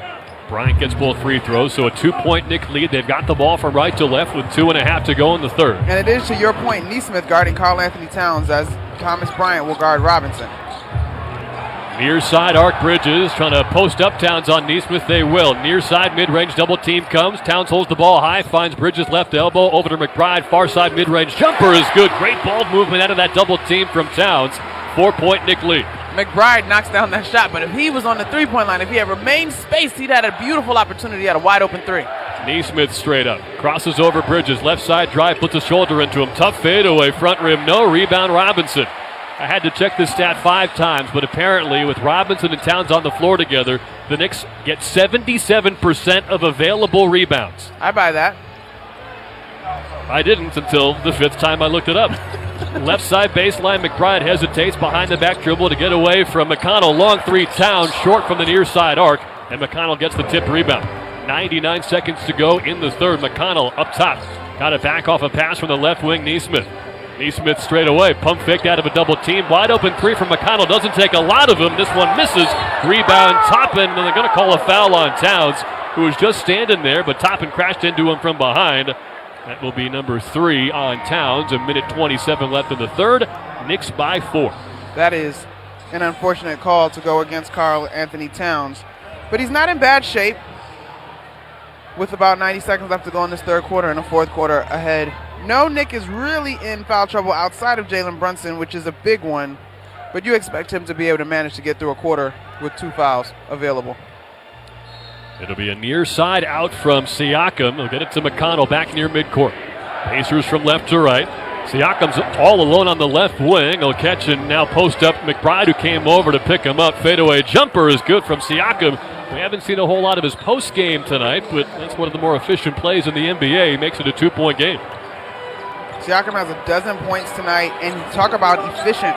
He's 50% from the field. Payne spins in a circle and almost had a right wing 3 available, but he's closed out by Mathurin. Final minute, third quarter. Knicks ball up by 2. Payne drives baseline high to low. Tough leaner, back rim, no rebound. Tipped by Robinson, swatted out of his hands by Bryant. Refs are looking at each other, and then they make the right call, saying it stays with the Knicks. 14 to shoot, 50.1 to play in the third. And now OG Anunoby will check in 4. Dramatic pause. Mitchell Robinson, so Tom Thibodeau saw 2 minutes of the double big lineup and decided to break it up, at least for now. It's a little bit disjointed, and you allow Neesmith, who's a pretty good and versatile defender, to bother Karl Anthony Towns. Towns has the ball near side wing, drives baseline on Siakam, took a hit, and they will call the foul. The ball came free, and it would have been a turnover, but I think they got that one right. Siakam threw his chest into Cat, driving left baseline. And so Towns will head to the free throw line. Knicks by 2, 44 seconds left in the third. This has been a good game, though, for Karl Anthony Towns so far. I would like to see him a little bit more engaged in the rebounding category because you're accustomed to him getting to that double-double, and he still may. He's got 5 rebounds so far and 18 points tonight on 6 of 9 from the field, though. I think that's the part that's most impressive. He's been able to be pretty efficient in the moments that he's chosen to be aggressive. At the basket to our left, he rattles in the first free throw, so Knicks by 3. Knicks basketball on ESPN New York is brought to you by Michelob Ultra, official beer sponsor of the New York Knicks. Superior light beer. Thomas Bryant checks out for Obi Toppin, so a very small Pacer lineup on the floor, as they probably are hoping for 2 quick possessions with 44 seconds to go in the third. Mikal Bridges will come out of the game, so it's Payne, McBride, Hart, Anunoby, and Towns. Towns in this series versus Indiana has averaged 30 and 12 rebounds. So I'm right to feel like the 5 is a little subpar for him in this contest. He's been so efficient, you're right.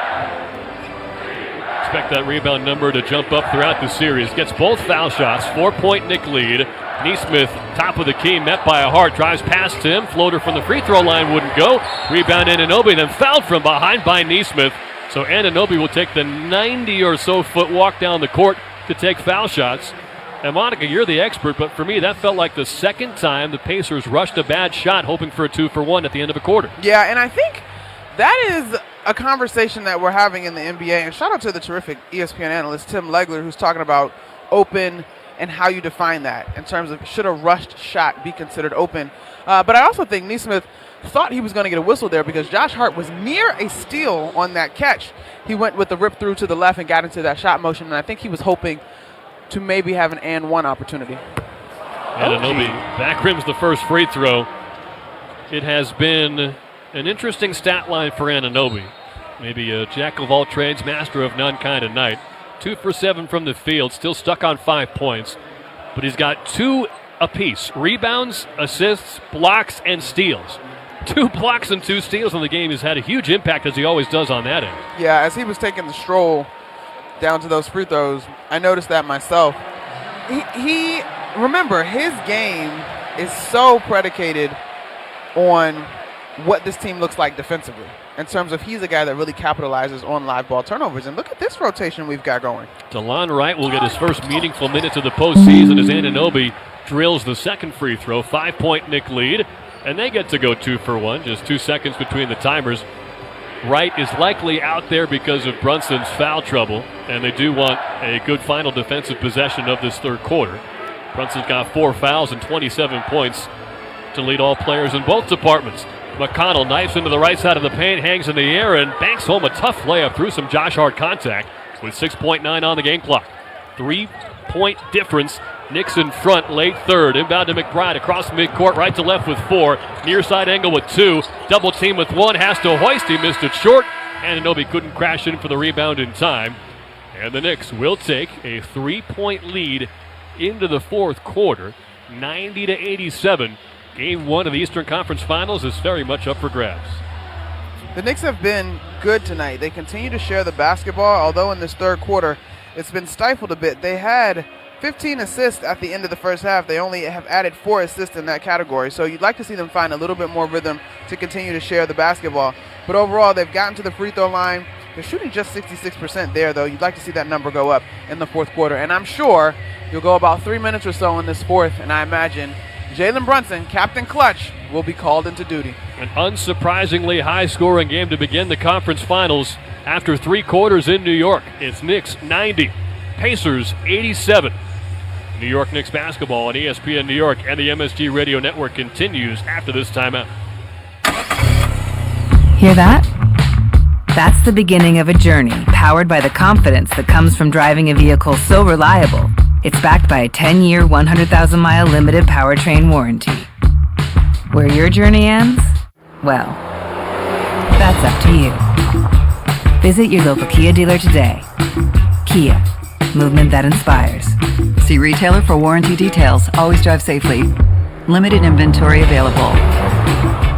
Knicks fans, when deciding to take a charter bus, there's only one choice. That's Best Trails and Travel, New York City's premier charter bus company. Best Trails and Travel has the highest level of charter bus service in New York City and has been serving New York's leading corporations, professional sports teams, and private individuals for 30 years. They offer premier customer service and the newest fleet of buses in the industry. Whether you're traveling with family, friends, or colleagues, Best Trails and Travel guarantees you the ultimate traveling experience. Visit them at besttrailstravel.com or call 212-206-6974. It doesn't matter if you're running drills at the park, playing pickup on a Saturday, or sinking the final putt. When you compete with your friends with Michelob Ultra on the line, competition isn't that friendly. The trash talk, next level, and the stakes, oh, those are crystal clear. With only 95 calories and superior smooth taste, it's the ultimate trophy. Superior is worth playing for. Michelob Ultra, superior light beer. Enjoy responsibly. Copyright 2025, Anheuser-Busch Michelob Ultra Light Beer, St. Louis, Missouri. Knicks fans, be the MVP of your next summer barbecue or family dinner with the fresh taste of Calandra's Bakery Breads. Available at your local supermarket. Handmade daily with just 4 all-natural ingredients and no preservatives and no machines. From crusty Italian loaves to soft rolls and hearty multigrain, there's something for every table to enjoy. Since 1962, Calandra's Bakery has proudly delivered fresh bread to supermarkets like ShopRite, King's, D'Agostino's, Key Foods, and more. From their family to yours for over 60 years, Calandra's Bakery. The best in Italian and French breads.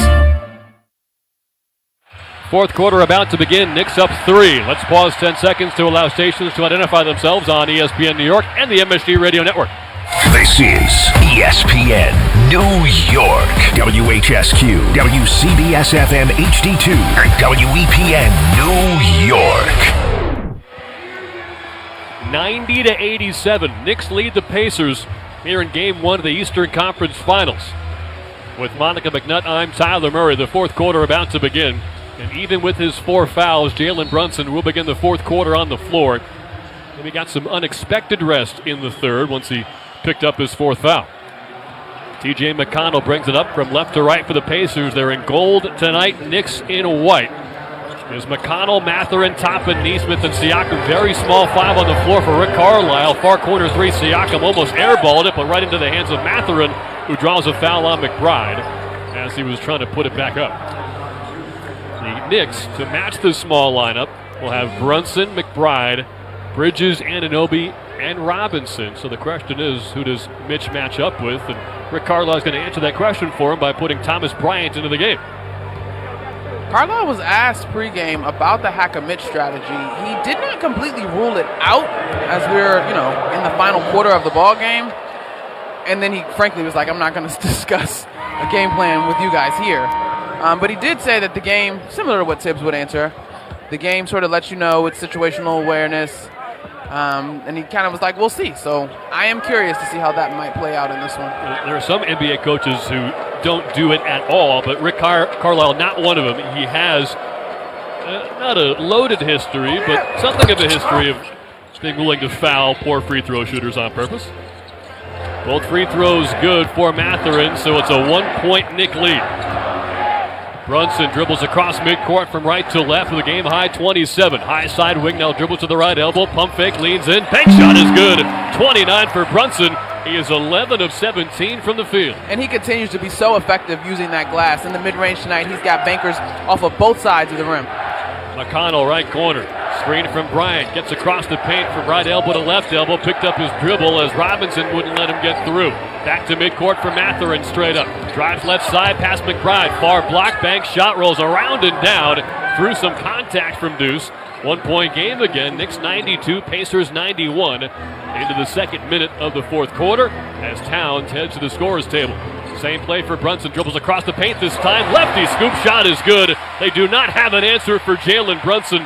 He just tied Patrick Ewing with his 18th 30-point Knick playoff game. Knicks by 3. Right elbow jumper, McConnell too strong. Rebound Robinson. Brunson on the move. Inside Anunoby. Stuck underneath the hoop. Out to Bridges. Tiptoes along the far corner sideline. Dribbles into some open space on the right wing. Drives to the foul line on Siakam. Step back. Left elbow jumper. Around and out. Off the front rim, and it fell to Matherin. No, Nick was in position to come up with a rebound there. 94-91 New York.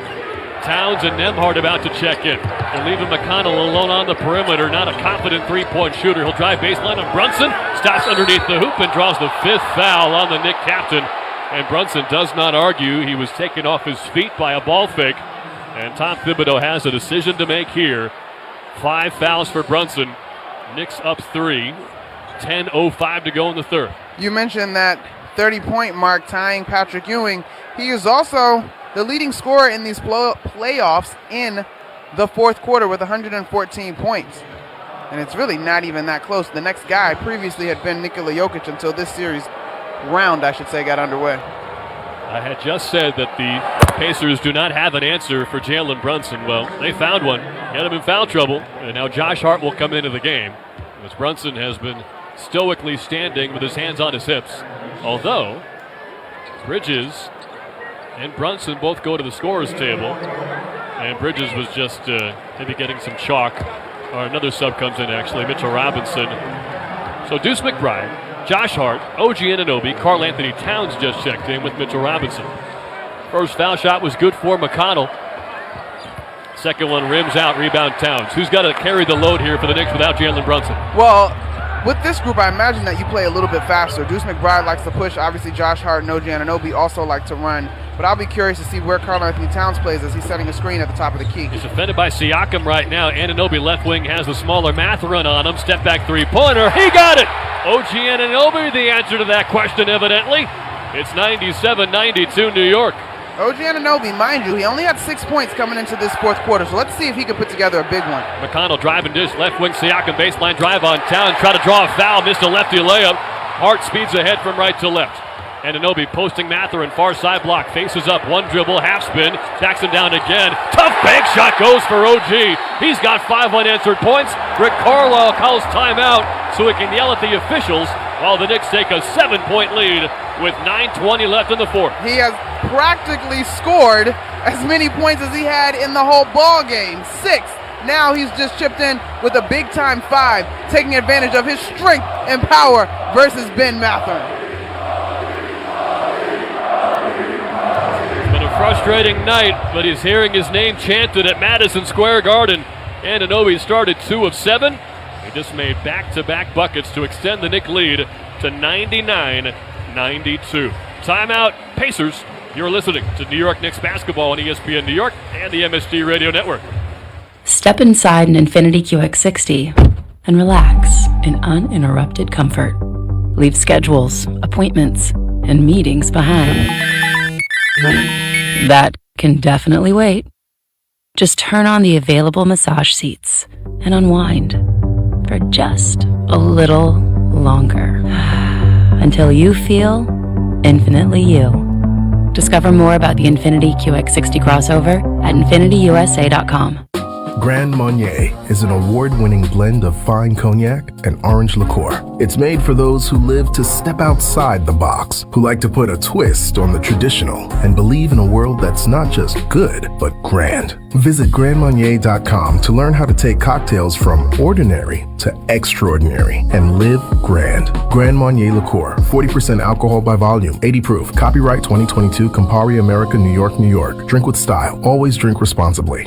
Attention Knicks fans! Looking for infusion care that puts you first? ThriveWell Infusion specializes in delivering cutting-edge therapies for rare diseases and autoimmune conditions like rheumatoid arthritis and multiple sclerosis. Trusted by physicians across specialties, ThriveWell offers private state-of-the-art infusion suites and slam-dunk treatment from their highly trained medical team. From New York to New Jersey and across Long Island, experience care, comfort, convenience, and compassion like never before at a ThriveWell location near you. Find out more at ThriveWellInfusion.com. That's ThriveWellInfusion.com. Saving lives drip by drip.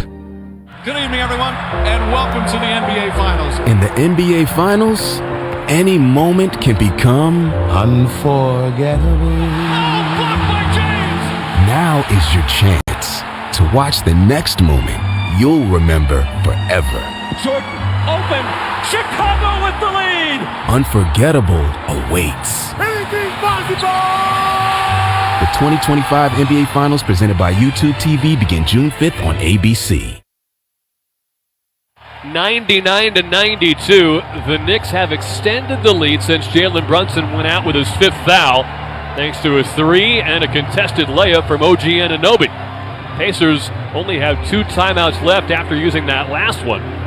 Plenty of time left, though. 9:20 remains in this fourth quarter.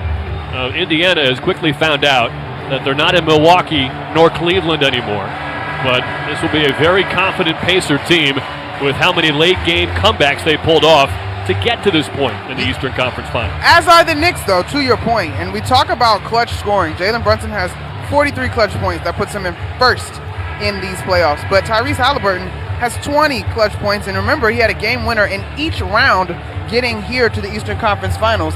His 20 points tie him at 5th in the postseason with SGA. Meanwhile, Karl Anthony Towns is actually 3rd with 21 clutch points. We're a ways away from clutch, though, but just so you know. A lot of that cap production came in that Pistons series. From left to right go the Pacers. Halliburton driving dish, right wing three for Nesmith. Missed it, and it looked like some contact from Josh Hart. Nesmith went down very hard, but no call. 3 minutes gone by in the fourth quarter.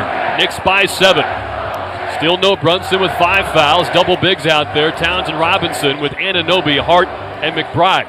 OG on the far side angle, spins away from Turner, resets on the right wing, 4 to shoot. To a cutting McBride, top of the key, 2 to shoot, launches a triple. He got fouled by Nembhard. 3 free throws coming up for Deuce McBride. Nembhard will get his 4th personal with 8:44 to go in the fourth. The tides are turning New York's way as Deuce will get 3 foul shots. Now, in the third quarter, the productivity by the bench really took off for the Pacers. The bench scoring right now is 27-15, but that margin was not as large coming into the second half. But the 15 points for the Knicks tonight is actually pretty solid when you look at what you're accustomed to seeing in that category from this team. First foul shot would not drop for McBride. He made his first 2 free throws, but that one spun out. At the basket to our left, he'll get another. We've got 4 starters in double figures for both teams as McBride connects.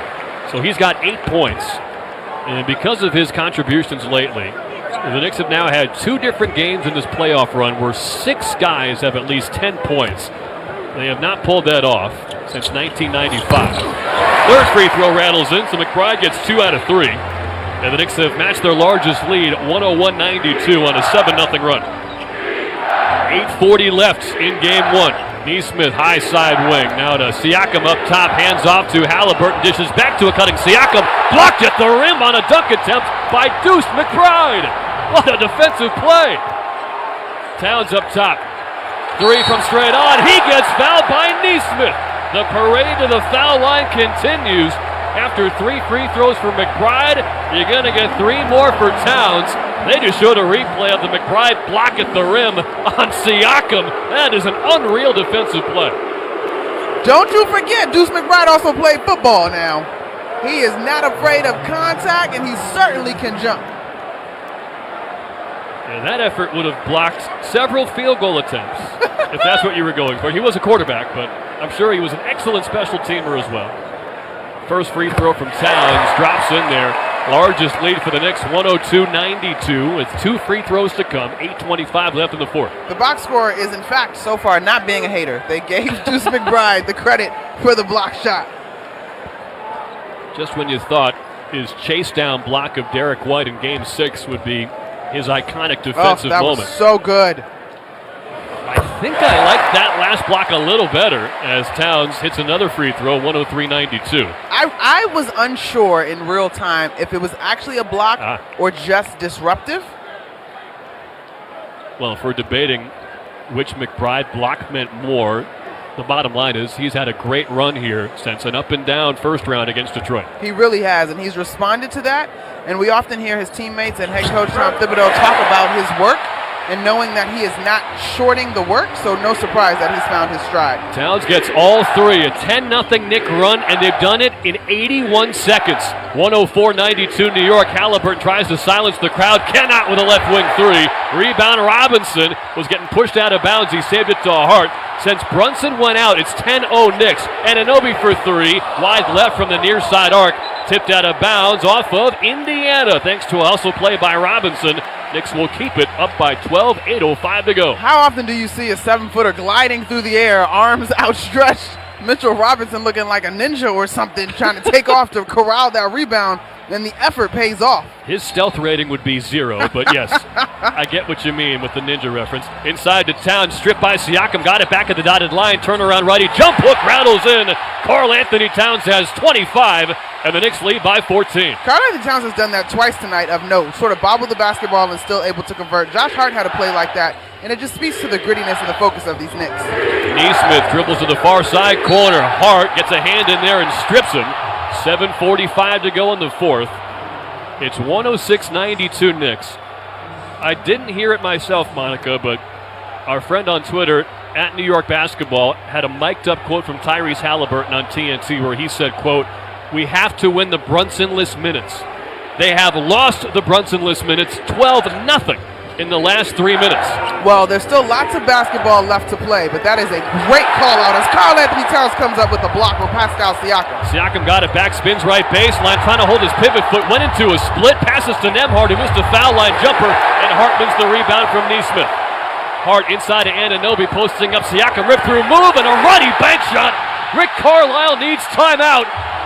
It's 108-92 New York. They're on a 14-0 run. They've got a 16-point lead with 7:22 to go. Tom Thibodeau often talks about Jalen Brunson's ability to show up with his best when his team needs it the most. Tonight it has been contagious, and that award goes to OG Anunoby, who had 6 points coming into the fourth quarter and now has 13 points with 7:22 left to go. I'm not going to lie, though, LT. I thought that last play he was going to get up on that rim and pull it down. He went for the layup, but the bucket still counts. Pacers are finding out, though, Monica. They're not in Cleveland anymore. The Knicks are taking it to him here in the fourth, 108-92 with 7:22 to go in the final frame of Game 1. The Pacers have used their penultimate timeout. New York Knicks basketball on ESPN New York and the MSG Radio Network continues after this timeout. New York Presbyterian gives you the healthcare choices you want, like over 450 locations in Manhattan, Brooklyn, Queens, and Westchester. Virtual care that lets you connect with us digitally. World-class doctors from Columbia and Weill Cornell Medicine, and Health Matters, an online source for the latest health and wellness topics and tips. Experience extraordinary healthcare when and where you need it. Stay amazing. New York Presbyterian. Restrictions apply. Serving contractors, builders, and homeowners in the tri-state area since 1987, Brooklyn Window and Door is New York City's largest stocking dealer of quality Andersen window and doors. The professionals at Brooklyn Window and Door will help solve any of your window replacement needs or applications. Visit Brooklyn Window and Door's award-winning showroom to see the complete Andersen product line, including the 400, 100, A&E series. Andersen, built, backed, and serviced like no other window. Visit Brooklyn Window and Door at 185 30th Street in Brooklyn or call 718-WINDOWS. When you open a Corona, you hear the sounds of wherever you are a little differently. A little more Corona. And you think to yourself, why am I just listening?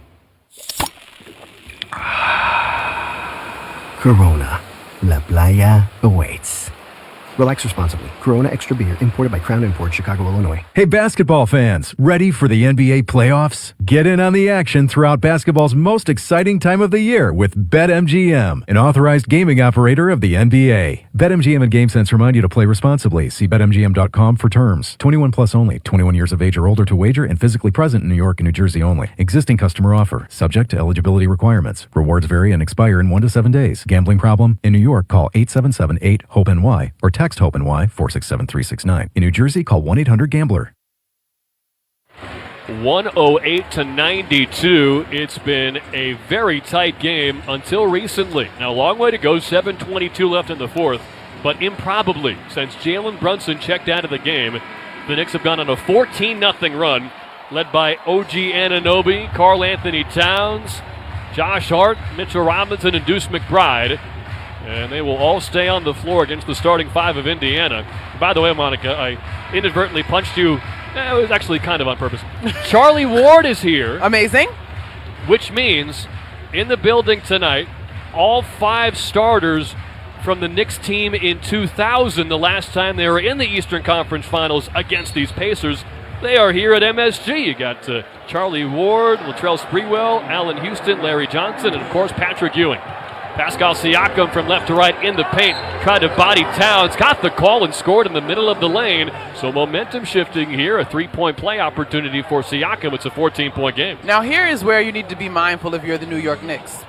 Lots and lots of time left to play in this basketball game. And we have seen, and the Knicks have been a part of, 20-point leads come and go, and with 7 minutes and 18 seconds and a 14-point lead, you cannot take your foot off the gas. You cannot rest on your laurels. Your defense still needs to be attentive and locked in.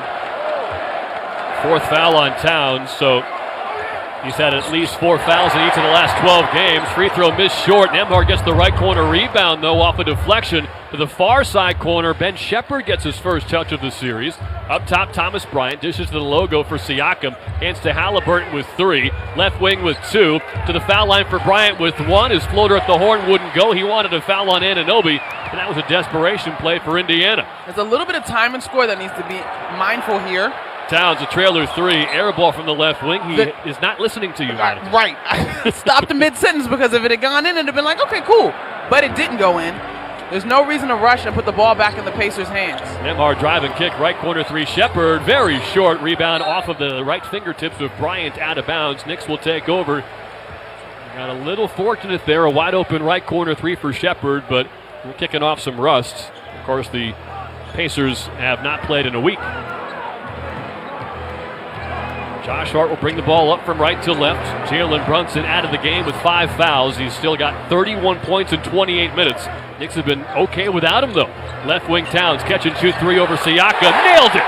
That's a great screen by Mitchell Robinson, keeping Thomas Bryant from switching out because Siakam got lost. Towns is 4 of 6 from downtown, so more threes tonight than he had all of 6 games against Boston. Nembhard hits a left elbow fall away. 111-96. Knicks by 15 as we hit the halfway point in the fourth quarter. Hart was taking his time to pick up the ball on the inbound to kill some extra clock. McBride will sprint across midcourt from right to left. Knicks in white and orange, Pacers in gold and blue.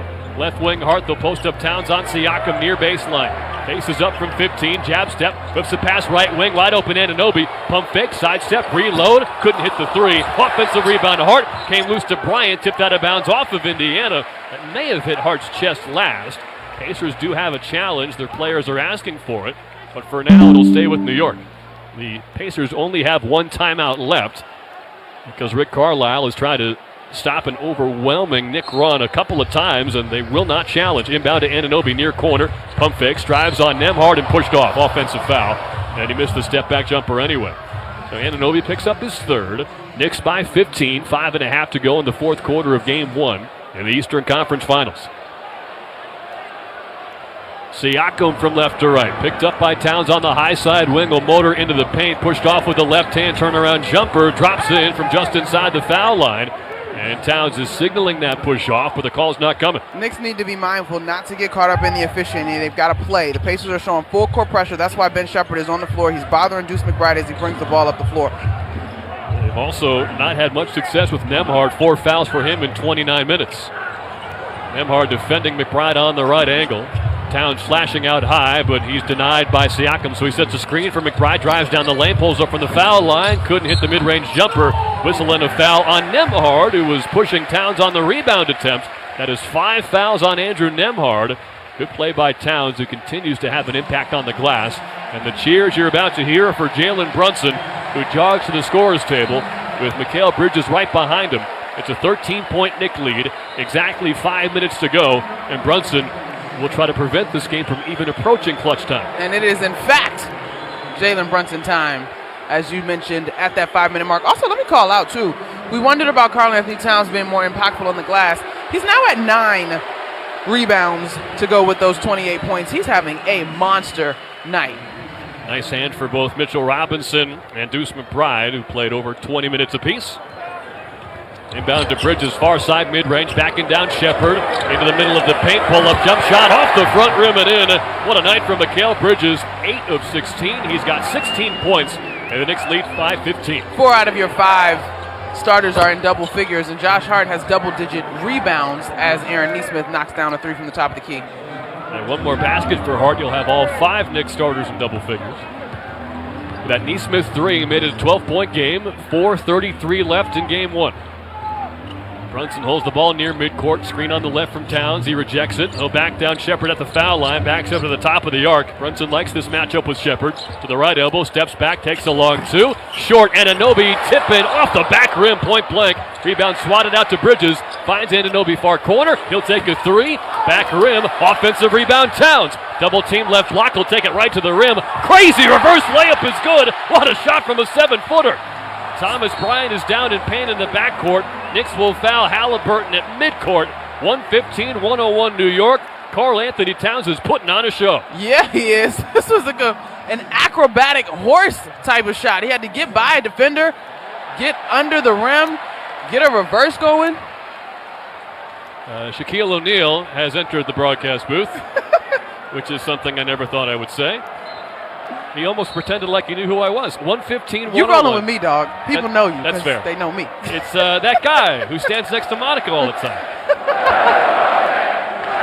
4:02 to go in the fourth quarter. Let's go. Knicks chance begin anew. Let Ridgewood Savings Bank show you the community banking difference with cutting-edge conveniences and award-winning service. Bank at your local branch from home or on the go. Visit ridgewoodbank.com to find out more. Member FDIC, equal housing lender. Free throw missed by Halliburton. I can't believe how gentle Shaquille O'Neal's handshake was. He could have squashed my head in his bare hands. We also owe you the out-of-town scoreboard brought to you by Best Trails and Travel. You know what it is, though, as Halliburton gets the second free throw. You've got alternating games, the NBA, pretty much every game at 8 or 8:30.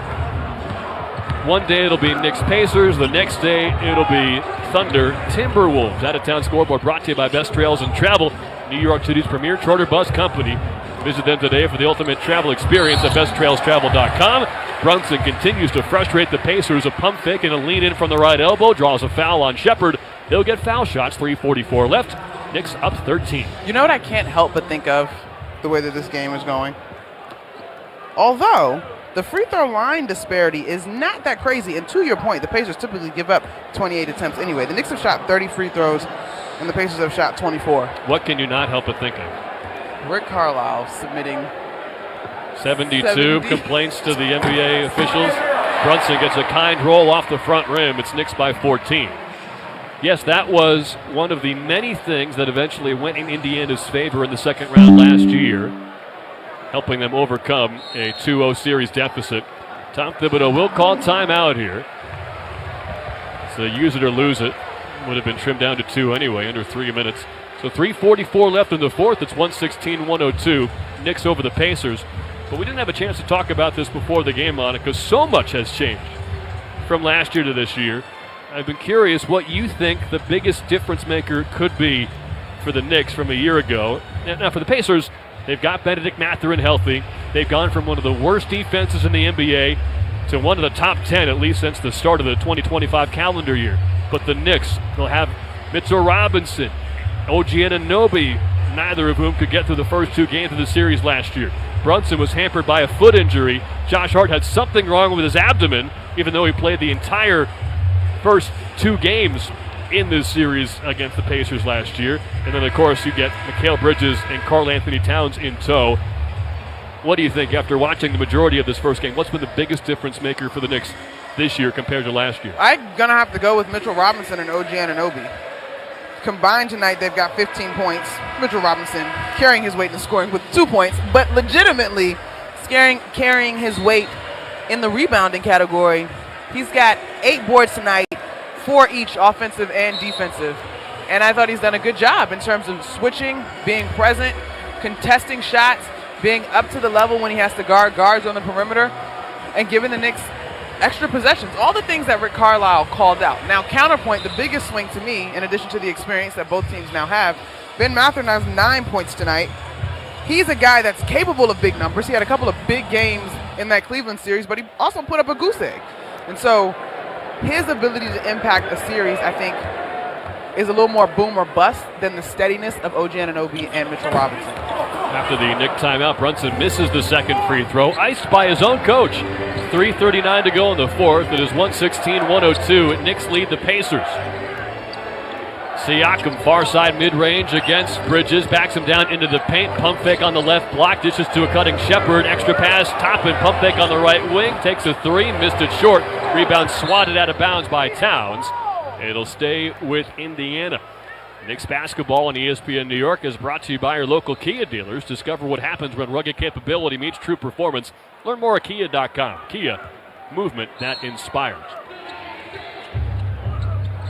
Starting 5 on the floor for the Knicks. They've got Toppin and Shepherd on the floor. I really like OG Anunoby guarding Tyrese Halliburton. Nesmith steps back for a left wing 3, got it over Towns, who's talking to himself back down the floor. It's an 11-point game again. The crowd has been silenced for now. Ben Shepherd now with his opportunity to guard Jalen Brunson. Last year in this series, that was just too much of a task for that young man. Brunson steps back left wing. He'll take a 3-pointer, and he knocks it down. Brunson extends the lead to 119-105, 2:45 left. This is Jalen Brunson time, no surprise. Halliburton's pretty good in these moments, too. He drills a straight-on 3 off the dribble. 11-point game again. You got your number 1 clutch time scorer and your number 5 clutch time scorer in these postseasons, going head-to-head. Former USA basketball teammates trading big buckets, Brunson and Halliburton. Knicks captain up top on Shepherd. Sidestep 3 from the right side. Not this time. Will be topping the rebound. 2 minutes and 13 seconds to go. Knicks up 11.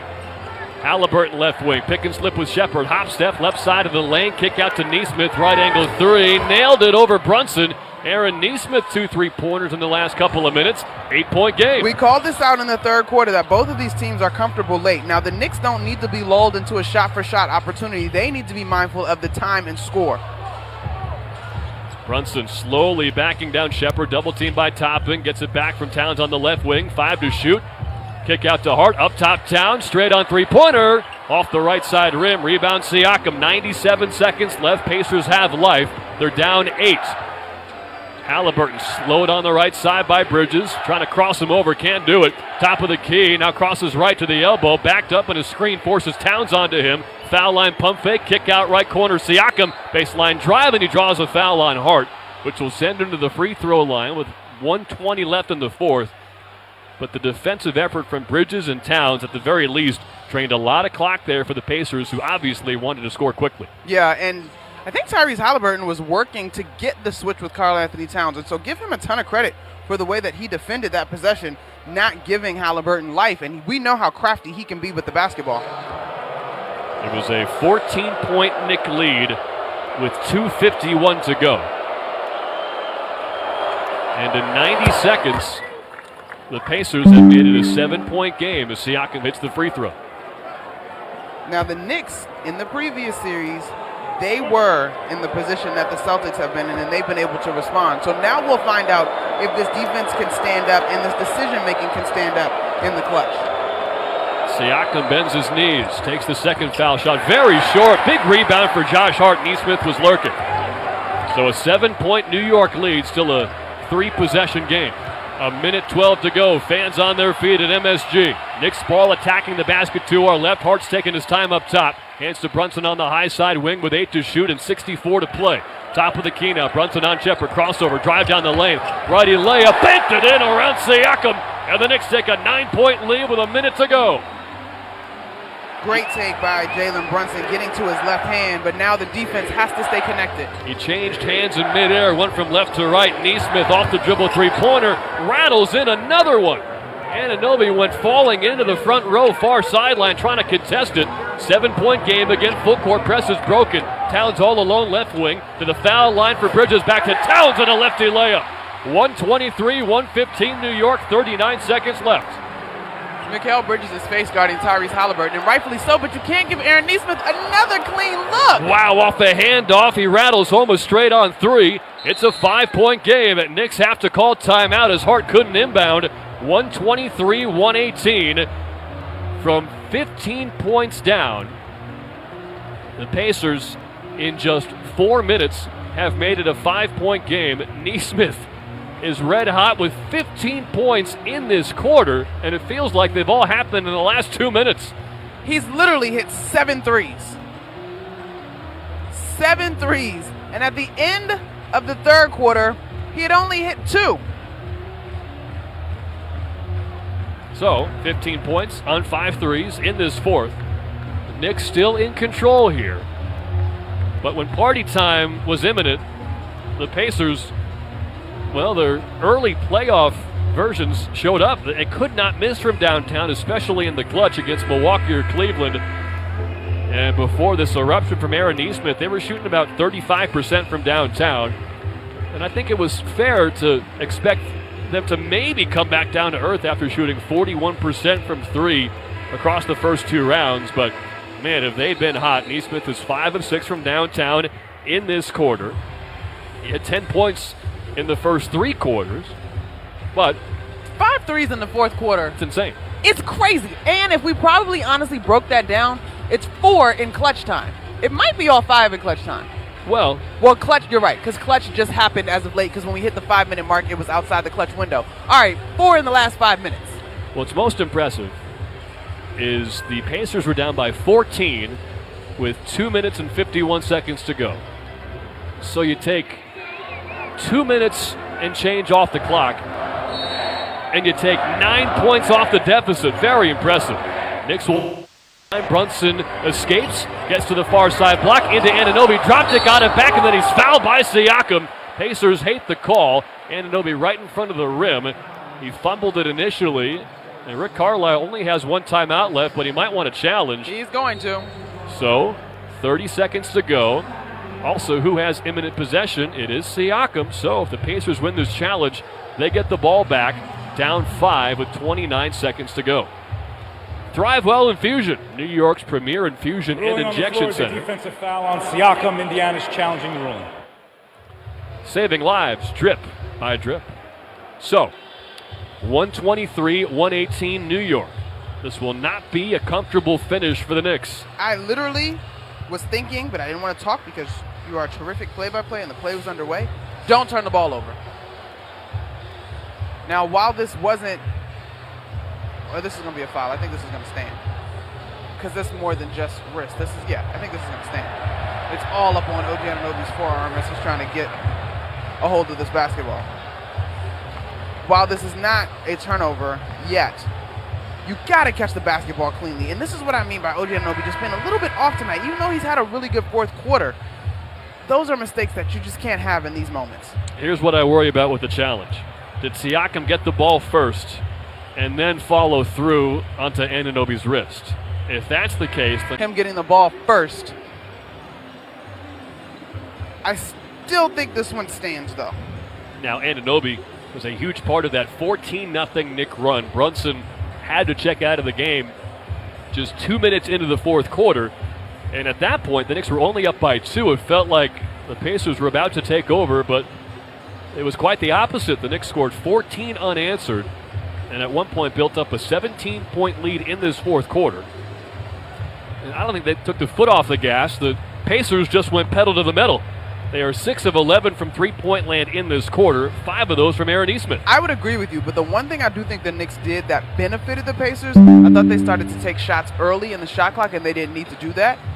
And, of course, by proxy, they were then missing shots, and so it allowed the Pacers to get back out and get those threes up. Now, if you zoom out and the Pacers win this challenge, the Knicks still are right where they want to be. It's a 2-possession game, 30 seconds left. Pacers have no timeouts, although they would get it back if they win this challenge. And Zach Zarba had taken off the headset. He was talking to his fellow officials, but now the headset goes back on. Could it be wondering how much time is left, which would lean toward a successful challenge in Pacer basketball? It is 123-118. Knicks have earned this 5-point lead, but they have very little margin for error from here. They had their highest scoring first half in playoff history. At least they tied the record with 69 points. They were outscored 25-21 in the third, but they've won this fourth quarter 33-31. So my guess, and I could be wrong, in fact I hope I'm wrong, is they're going to say Pacer ball, and they're just confirming imminent possession, which will be Indiana, and then also confirming how much time would have been on the clock. After review, it's been deemed that Siakam makes legal contact with the basketball, dislodging it. Any contact afterward is deemed incidental. It's a successful challenge due to the imminent possession going to Indiana. It's Indiana basketball, sideline out of bounds. Nailed it. I hate when that happens. But the Knicks still have a 5-point lead. Well, they wanted to stay at 5. You don't want Aaron Nesmith. The Knicks do not have a foul to give, and yes, they'll have their eyes on Nesmith. The Pacers will not use their timeout to advance the ball into the front court because they only have one left. They want to save it for later. The Knicks also have gone with their defensive lineup here. Jalen Brunson is on the bench. Mitchell Robinson and Deuce McBride are on the floor alongside Bridges, Anunoby, and Hart. Well, Knicks have certainly learned a lesson here. You can never count out the Pacers, and you hope they don't have to learn it the hard way. They can still get some intel and come away with a win. Now, Zach Zarba is back toward the scorer's table, and he walks over toward Tom Thibodeau to tell him something. Knicks fans are getting restless. Timothy Chalamet standing up courtside next to Ben Stiller with bright orange pants and a pink sweater with his hands out asking what's going on. I do like his Knicks cap. It's a camouflage. Okay, we've got whatever needed to be figured out. 29.9 to go. Inbound from Halliburton to Shepard. Gets the handoff and will race up court from left to right. Nesmith left wing. Sidestep 3 over Hart. Hits again. Aaron Nesmith has 6 3-pointers in the fourth quarter, and he's made it a 2-point game. However, 22.1 to go. That means the Pacers have to foul. So the Knicks, never a guarantee. If they inbound and hit some free throws, they're home free. But what an effort from Indiana to make this a game. 123-121. Timeout New York. It's their last one with 22 seconds left. Aaron Nesmith has 18 points in this fourth quarter alone. And I told you as we came into this game, I was watching how these wings would play. And that's obviously the Knicks wings, but it was also very much the Pacers wings, Nesmith and Nembhard. I'll be honest, I expected more of a performance like this from Nembhard, but Nesmith, 6 of 7 from 3 in the fourth quarter, answers the bell in the biggest way here in the Garden. Josh Hart knew he was the player to watch, but overcommitted on the initial pump fake from Nesmith, which allowed him to get an open sidestep look. It was an awkward-looking shot, though, from Nesmith. His knees went up in the air a la Dick Barnett, and also a la the late, great Barnett. He drilled the shot. This is new for us this postseason, it feels like. Hanging on to a late lead. Yeah. It's been a lot of comebacks for the Knicks. In fact, every game against Detroit, they had to come from behind in the fourth quarter for a win. And fans know the story against Boston by now. 2 back-to-back 20-point comebacks on the road to take that 2-0 lead. It's a playoff career high 28 points for Aaron Nesmith, 8 of 9 from three-point land. And what was once a 17-point lead just before the midway point of the fourth is down to 2. Brunson, far sideline inbound, holds the ball high. Nesmith doing jumping jacks in front of him. Inbound to Hart. It's available, and he grabs it away from Nesmith. Back to Brunson, splits a double team. Left side drive into paint. Kick out to Towns with 15. Far corner, dribbles to midcourt, and he's grabbed by Toppin. Nervous moments here at MSG, but Hart ran it down to the near sideline to keep it away from Nembhard. Free throws for Towns. He is 8 of 9 tonight. He can make it a 3 or perhaps 4-point lead with 14 seconds left. Indiana has 1 timeout remaining. That. Woo! The margins are so thin. The Knicks are fortunate to have maintained possession of this basketball. Towns takes a long look at the left side basket. It'll take the first free throw. Got it. He shot 92% from the free throw line in this postseason. Cool, calm, and collected on the first one. Brunson will come out. McBride will check in. Bryant is coming in for the Pacers, and so will Miles Turner for some rebounding help. Of course, the Pacers are likely to call timeout if they get the rebound. Knicks do not have any timeouts, but they do have a 3-point lead.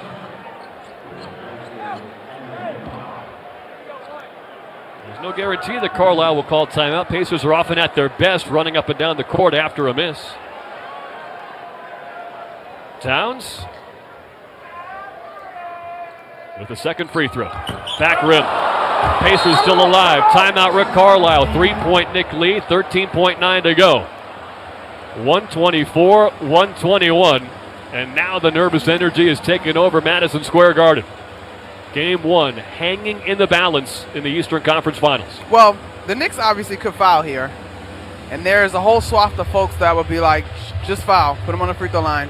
The wrinkle, though, is you got to make sure you secure a rebound. Because literally, the Cleveland Cavaliers will tell you how costly rebounding at the free throw line can be with these Indiana Pacers. Of course, Tyrese Halliburton in Game 2 off what the NBA would later confess was a lane violation against Indiana. He missed the second free throw, got it back at the top of the key, and then connected on a game-winning 3. And that was a crazy night in the NBA. We've had some good finishes all around in this postseason. The Knicks have been a part of quite a few. Well, if Nesmith gets the ball, letting him shoot would be ill-advised because he is 6 of 7 from 3 in this fourth quarter. And feeling good about it. Now, the thing about it, if you do decide to foul, you got to be clear that you are fouling not in the shot attempt. So there's no opportunity for a 3-point play or, God forbid, a 4-point play if you're the Knicks. Neither team has a timeout left. 3-point lead for the Knicks. Far sideline inbound from Nembhard, near wing. Nesmith catches. Anunoby reaches out to foul him. No shot awarded. 2 free throws coming for Nesmith. The Knicks made their decision, and they executed well. Nesmith did not get even a chance to shoot. 2 free throws coming with 12.4 to go in the fourth and a 3-point Knick lead. smart, and that's what we just talked about. You got to do it quickly enough that there is no even thought, as Ben Taylor alluded to. Foul is on the floor. At the basket to our right, Neesmith, who is 2 for 2 from the line tonight, will spin the ball and take his first. Of course, they want to make this one, and he does. So 29 points, 19 of them coming here in the fourth quarter. Neesmith is shooting about 87% from the free throw line in this postseason. He's just been, I'm not sure where he ranks on the clutch points ladder, but tonight, he's having a night.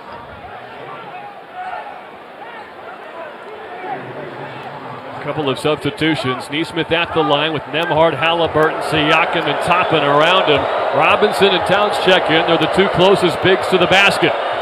Neesmith will make both. There's enough time where he didn't have to miss it. 12.4 to go. Brunson trying to break free. Double teamed in the right corner. Spiked it toward midcourt. Anunoby has it with 8. And he's wrapped up by Siakam with 7.3. Brunson was dead to rights in the near side corner, backcourt right. He tried to throw it off of a Pacer out of bounds. He completely missed. Luckily for him, it bounced all the way to Anunoby at midcourt. And the Knicks are 0 for 2 and comfortable inbounds in crunch time. Where Jalen Brunson fell into the crowd happens to be the edge of the baseline where Clyde is sitting. How could you tell that's Clyde? Oh, in a beautiful, what looks to be velvet lace concept jacket. Black maybe overlay over a pink blazer. He looks like red velvet cake. There you go. Delicious. Now, all that aside, what in the world type of press break was that? Well, the initial inbound was difficult. They had two guys guarding Brunson, but it didn't look like there was a plan B. There was no plan B.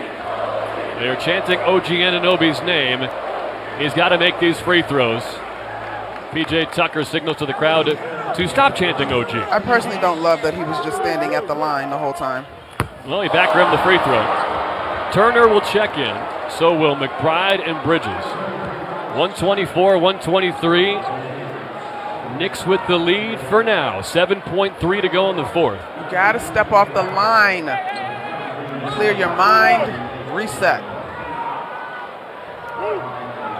Neesmith, Nembhard, Halliburton, Turner, and Siakam on the floor for Indiana. And Anunoby gets the second. Knowing the Pacers, they'll probably go for the three in the win. Halliburton with 5 across midcourt left to right. Right wing crosses over Bridges in the lane. At the foul line. Step back straight on two-pointer. Back rim and in! Oh, at the buzzer! Halliburton makes it 125-125, and we have overtime. His foot was on the line at the top of the arc. Zach Zarba says call on the floor is a 2, and they will review it. Indiana celebrating as if they've won, and the video will let us know for sure. But all we know right now is that the Knicks have not been able to secure this win yet. 2-point goal, the play is under review. It went in the air 10 feet above the rim, hard off back iron. Okay, can you hear me? What an incredible shot by Tyrese Halliburton, whether it is deemed a 2 or 3. It's the Kevin Durant from a few years ago against Milwaukee. When he was a member of Brooklyn, he's had so many teams since then. He got the foot on the line, and the Knicks will get 5 more minutes to right the wrongs of this fourth quarter. LT, this is a challenge, though, because emotionally, the momentum is now firmly on the side of the Indiana Pacers. You also look at depth advantage, Indiana Pacers. The Knicks now have to dig After deep. review, the ruling on the floor is confirmed. It's a good 2-point basket, 2-point goal.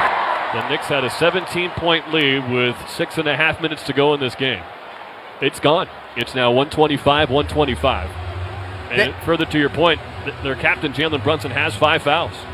They are accustomed to being in the position of the Pacers based on the last series, and so now it takes a different type of fortitude to go back up and take a lead. Formulaically, they've got things that have been very effective, but Aaron Neesmith has been an absolute problem.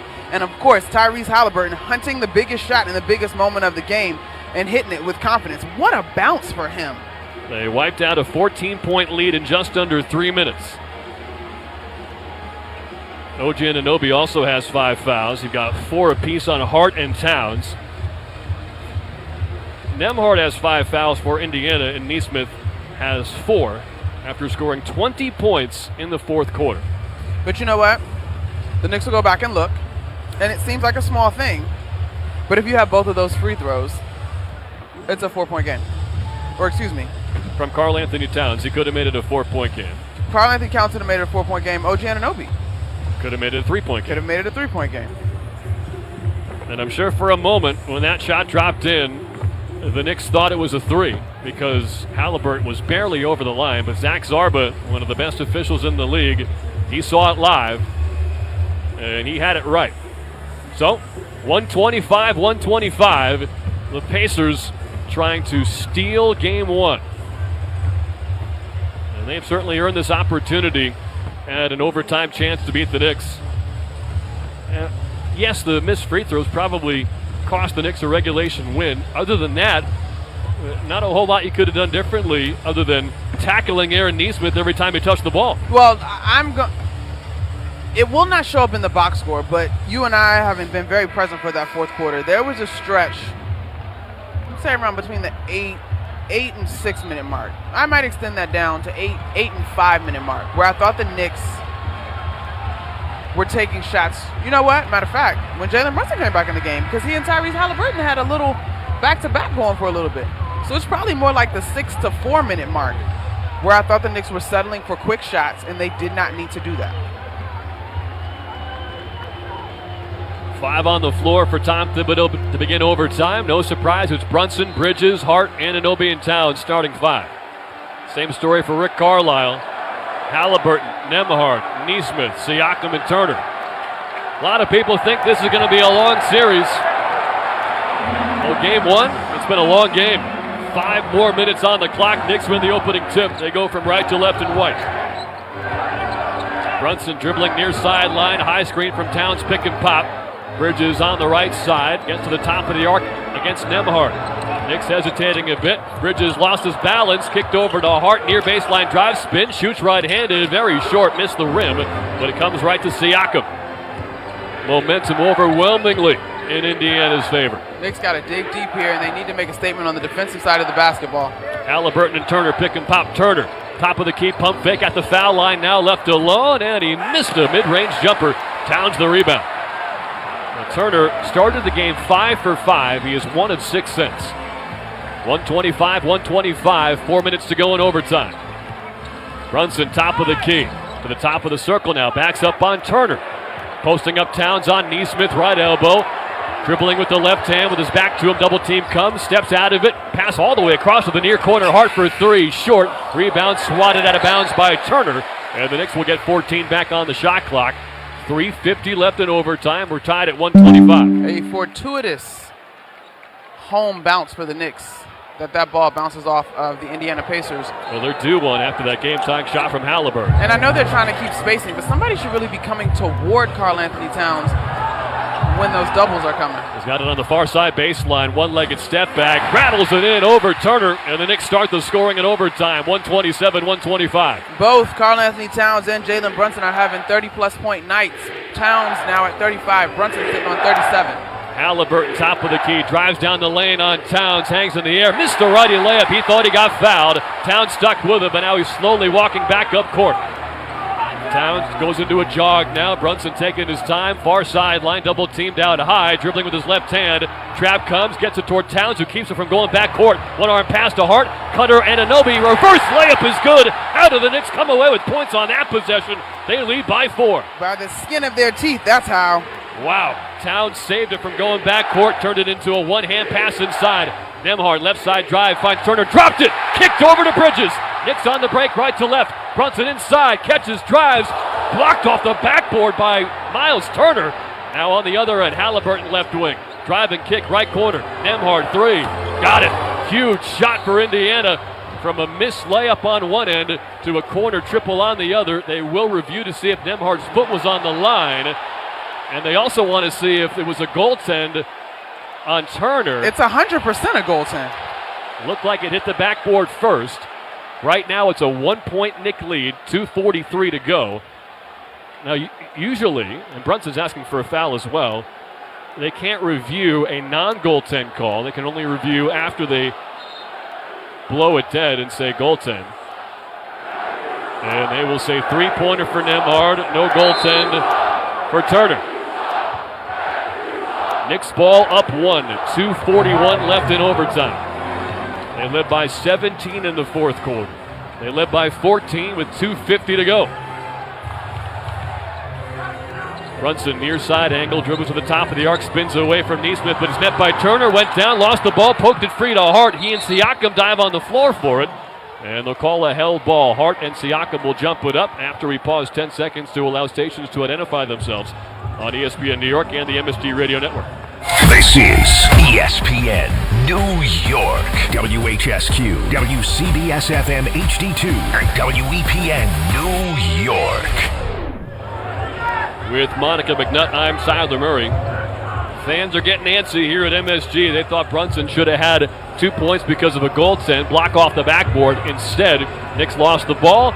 Nemhard hit a right corner three. It's a 1-point game, and now a jump ball with the size advantage for Siakam over Hart. And even if Hart wins it, just 5 to shoot for the Knicks with 2:24 left. For whatever it's worth to those fans, they will be correct in the 2-minute report that was a missed goaltend call.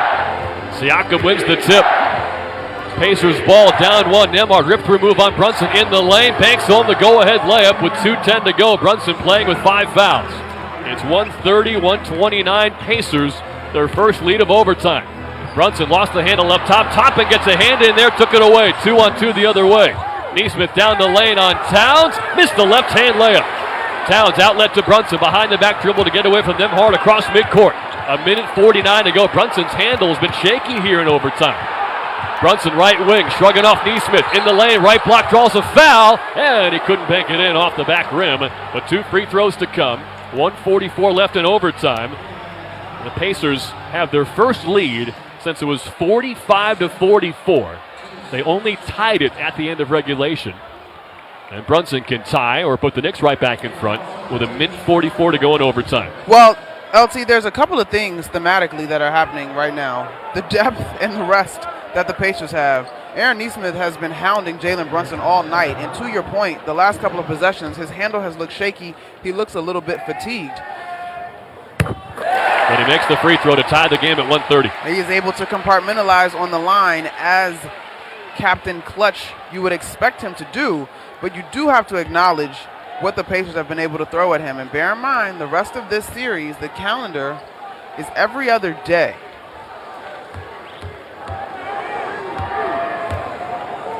So not much rest for the weary. Brunson gets both free throws. Just like he did in Game 2 against Boston. The game tying and the go-ahead foul shots in the clutch. But there's defense to be played. 99 seconds left in overtime. Pacers ball down 1. Step back, left elbow jumper. Nemhard, front rim, no. Rebound, Siakam tipped out of bounds off of Hart. With 1:32 left, Pacers will keep the ball, 14 on the shot clock. It is 131-130, New York, off the Brunson free throws. Both Josh Hart and Karl Anthony Towns have a dozen rebounds in this one. Looked like a simultaneous touch on the out of bounds. Halliburton, high side wing, picked up by Bridges. 1:27 to go, 7 to shoot. Halliburton crossover, driving the lane, hangs in the air, met by a Hart. Layup is good off the front rim and in. 1-point lead for Indiana, 1:20 to go. Brunson's got 39, Towns has 35. They may need a couple more to win this one. Brunson dribbling at the Knick logo at center court. Right side screen from Hart, pick and slip. Brunson got hit, went down. And that is free throws coming for Brunson. Second foul in the last 2 minutes against Indiana. So another chance to tie and or take the lead for Brunson with 69 seconds to go. The Knicks, the Pacers are sending 2, right? Jalen Brunson is trying to use whoever's setting the screen. That person is completely abandoning the screener and sending 2, and it continues to be in that corner near the scorer's table, and so you almost got the half court and the baseline as additional defenders. It's a little bit of a dangerous play. I'd like to see the Knicks be able to get the screen a little lower in the half court set to help free up Brunson. His first free throw is good. And it's his third 40-point game in the playoffs against the Pacers in the last 2 years. He did it in Game 1 last season and Game 5 as well. Towns will check out in favor of Mitchell Robinson as the Knicks will try to get a stop on the other end. 40 points for Brunson, 1 of 5 from 3.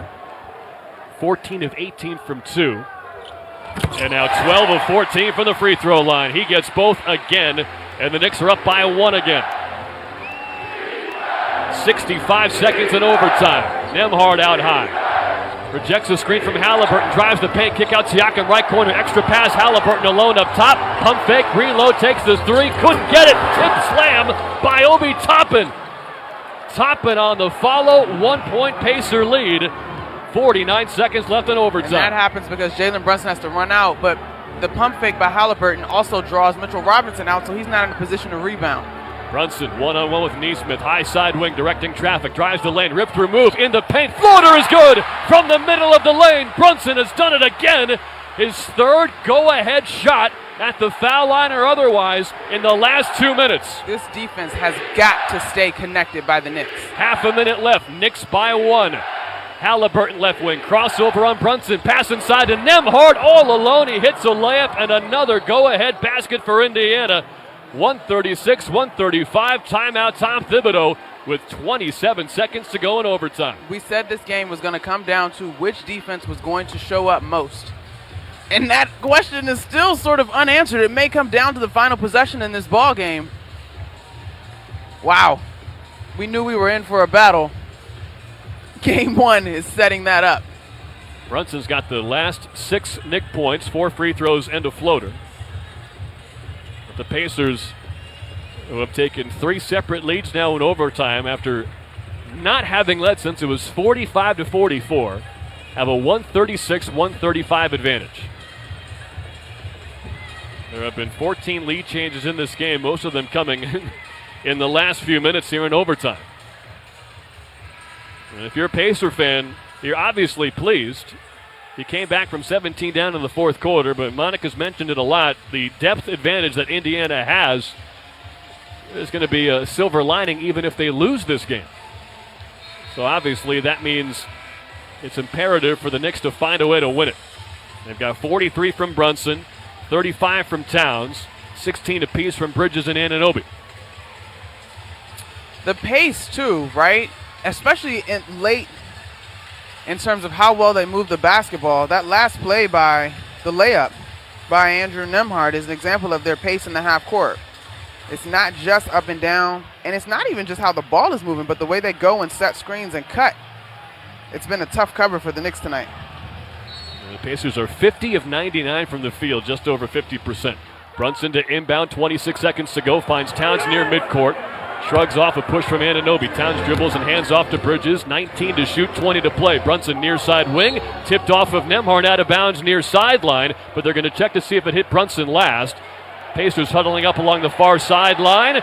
They're not going to hand Brunson the ball because the refs want to give Indiana time to challenge, and they are going to take the timeout, which would suggest that the ball was off of Brunson. If it is, it would give Indiana the ball with a 1-point lead, 19 seconds left in overtime. This is interesting. I think this is something that the Rules Committee is going to have to look at this offseason, because the ref was trying to hand the ball to Jalen Brunson on the inbounds. And Tyrese, New York basketball, Indiana's challenging the ruling. Tyrese Halliburton went and got in the way in order to slow the inbound so that the Pacers would have time to check. And to me, that should not be legal. Tough to see from the angle we just saw, but the Pacers were excited to appeal this call, and you have to believe that it might have hit the right fingertip of Brunson. He was certainly eager to inbound the ball, as you mentioned. 19 seconds left. Pacers by 1, and if they get the ball back, of course the Knicks will have to foul immediately. I think the best chance for the Knicks is that it was a simultaneous touch by both Nembhard and Brunson, and that there was inconclusive evidence. We haven't seen an angle that would give us a definitive look yet. That would be a big play for Nembhard, who has been neutralized by foul trouble in this game. He and Neesmith both have 5. But this will be, if the Pacers win it, the Aaron Neesmith game. 8 of 9 from downtown, a playoff career-high 30 points. He had 20 in the fourth quarter alone when the game looked over. That young After man. review, the ball was deemed to last touch Brunson's fingertips. Therefore, this is a successful challenge. Indiana basketball with 20 on the game clock. So they add a 1/10 of a second onto the game clock. And the Knicks are on the ropes. They were never home free, obviously, because the game is still going, but there was cause for celebration, up by 14 with 2:45 to go in the fourth quarter. Now there's cause for panic. They need some missed free throws or some three-pointers, preferably the combination.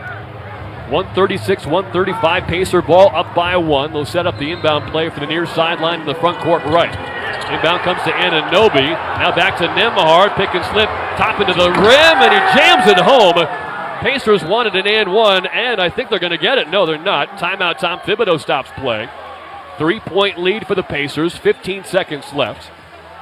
And a timeout for New York. Down 3. There should have been a foul there on Bridges on the right arm of Toppin. Poetic for Toppin, I'm sure. This was the place that he was drafted 6th overall, ahead of Tyrese Halliburton. A lot of scuttlebutt in that draft class on whether or not the Knicks should have taken Tyrese Halliburton. And here we are. The Knicks with an opportunity potentially to force a second overtime unless they can get fouled in the act of making a three-point shot. 8 3-pointers by Aaron Nesmith is a Pacer playoff record, by the way. I'm guessing it broke the previous record held by one of the broadcasters sitting courtside this evening. So, a three-pointer is needed. It'll have to come quick. And even if they make it, the Knicks will have to figure out a way to stop this Pacers offense.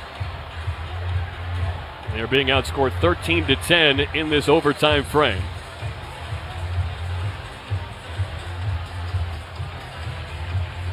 Jalen Brunson's back on the floor, which you certainly expect. That would be the shocker of the century if Tom Thibodeau went elsewhere. Right, and Rick Carlisle, though, going with his all-defensive unit. Tyrese Halliburton is not on the floor. Starting 5 for New York. Bridges at the front court left near sideline will inbound with Nesmith in his face. Down 3, 15 seconds left. Bridges waiting to inbound. Brunson springs free at the center court logo. Left wing defended by Nembhard. Crossover, step back. Left wing 3 for the tie. Air ball. Rebound Hart. Back up top for Towns. Straight on 3. Short. Rebound batted around. Bridges dives on the deck for it. Fumbled it. Got it back with 1. Ball out of bounds left baseline. It'll go to Indiana, and they're going to steal game 1. From down 17 in the fourth quarter, the Pacers force overtime on a last-second back rim prayer from Tyrese Halliburton. And an absolute gut-wrenching loss for the Knicks. 138-135 pending the inbound with just 0.2 seconds to go. And Rick Carlisle will make sure of it with a timeout. The way that those shots were short for the New York Knicks indicates exactly what we thought might come up in this one. The depth burns you. That's so much energy exerted by Jalen Brunson over the course of this one. I actually thought Karl Anthony Towns had a good chance at it, but he didn't connect with anything either. This series is going to take a lot out of the Knicks. Pacers, they've got depth and they've got a tremendous style of play. Game 2 is Friday, and that becomes a can't-lose game for New York. Of course, they would need to steal this inbound and deflect it in from beyond the arc to force a second overtime. And this is the part where you say stranger things have happened, but I don't believe that they have. Well, I didn't say that, so enjoy the conversation with one. That's usually when I'm off the air anyway, is how things go. 138-135, Pacers lead the Knicks. Now, we've seen this New York team overcome all kinds of adversity. Big deficits, crushing losses. They always seem to come back stronger. But this would be, and I'm racking my brain quickly, this would be the worst loss of the year. Not just the stakes, but having that 14-point lead with under 3 minutes to go. I do not believe they have surrendered a lead of that size that late in the game all season. Yeah, I would agree with you, and I think Halliburton inbounded it right to Towns, who couldn't get the three-pointer off in time. And the Pacers get the job done walking off with their heads held high, stunning this home Nick crowd with a 138-135 overtime win, overcoming a 17-point fourth quarter deficit. They take a 1-0 Eastern Conference Finals series lead. What a terrific game. That is stunning is the absolute right word. I can stomach giving up a 14-point lead in 3 minutes because of who these Indiana Pacers are, because of what we've seen over the course of this postseason across series. I think for me, I'm still stuck on free throws that would have helped keep you out of such a predicament late. Pat O'Keefe will help us dissect this one. Disappointing start to the Eastern Conference Finals. Everyone says it's going to be a long series, and now the Knicks will have to hope it will be, falling behind 1-0 and surrendering home court advantage to the Indiana Pacers, who get a 138-135 overtime win in Game 1. You're listening to New York Knicks basketball on ESPN New York and the MSG Radio Network. Hear that? That's the beginning of a journey powered by the confidence that comes from driving a vehicle so reliable, it's backed by a 10-year, 100,000-mile limited powertrain warranty. Where your journey ends? Well, that's up to you. Visit your local Kia dealer today. Kia, movement that inspires. See retailer for warranty details. Always drive safely. Limited inventory available. Ever stop and think about how connected our city truly is? Bridges, rails, towers, all connected by steel, paint, and plain old hard work. We're the New York Structural Steel and Painters Contractors Association. Since 1974, we've worked alongside our skilled partners at Local Union 806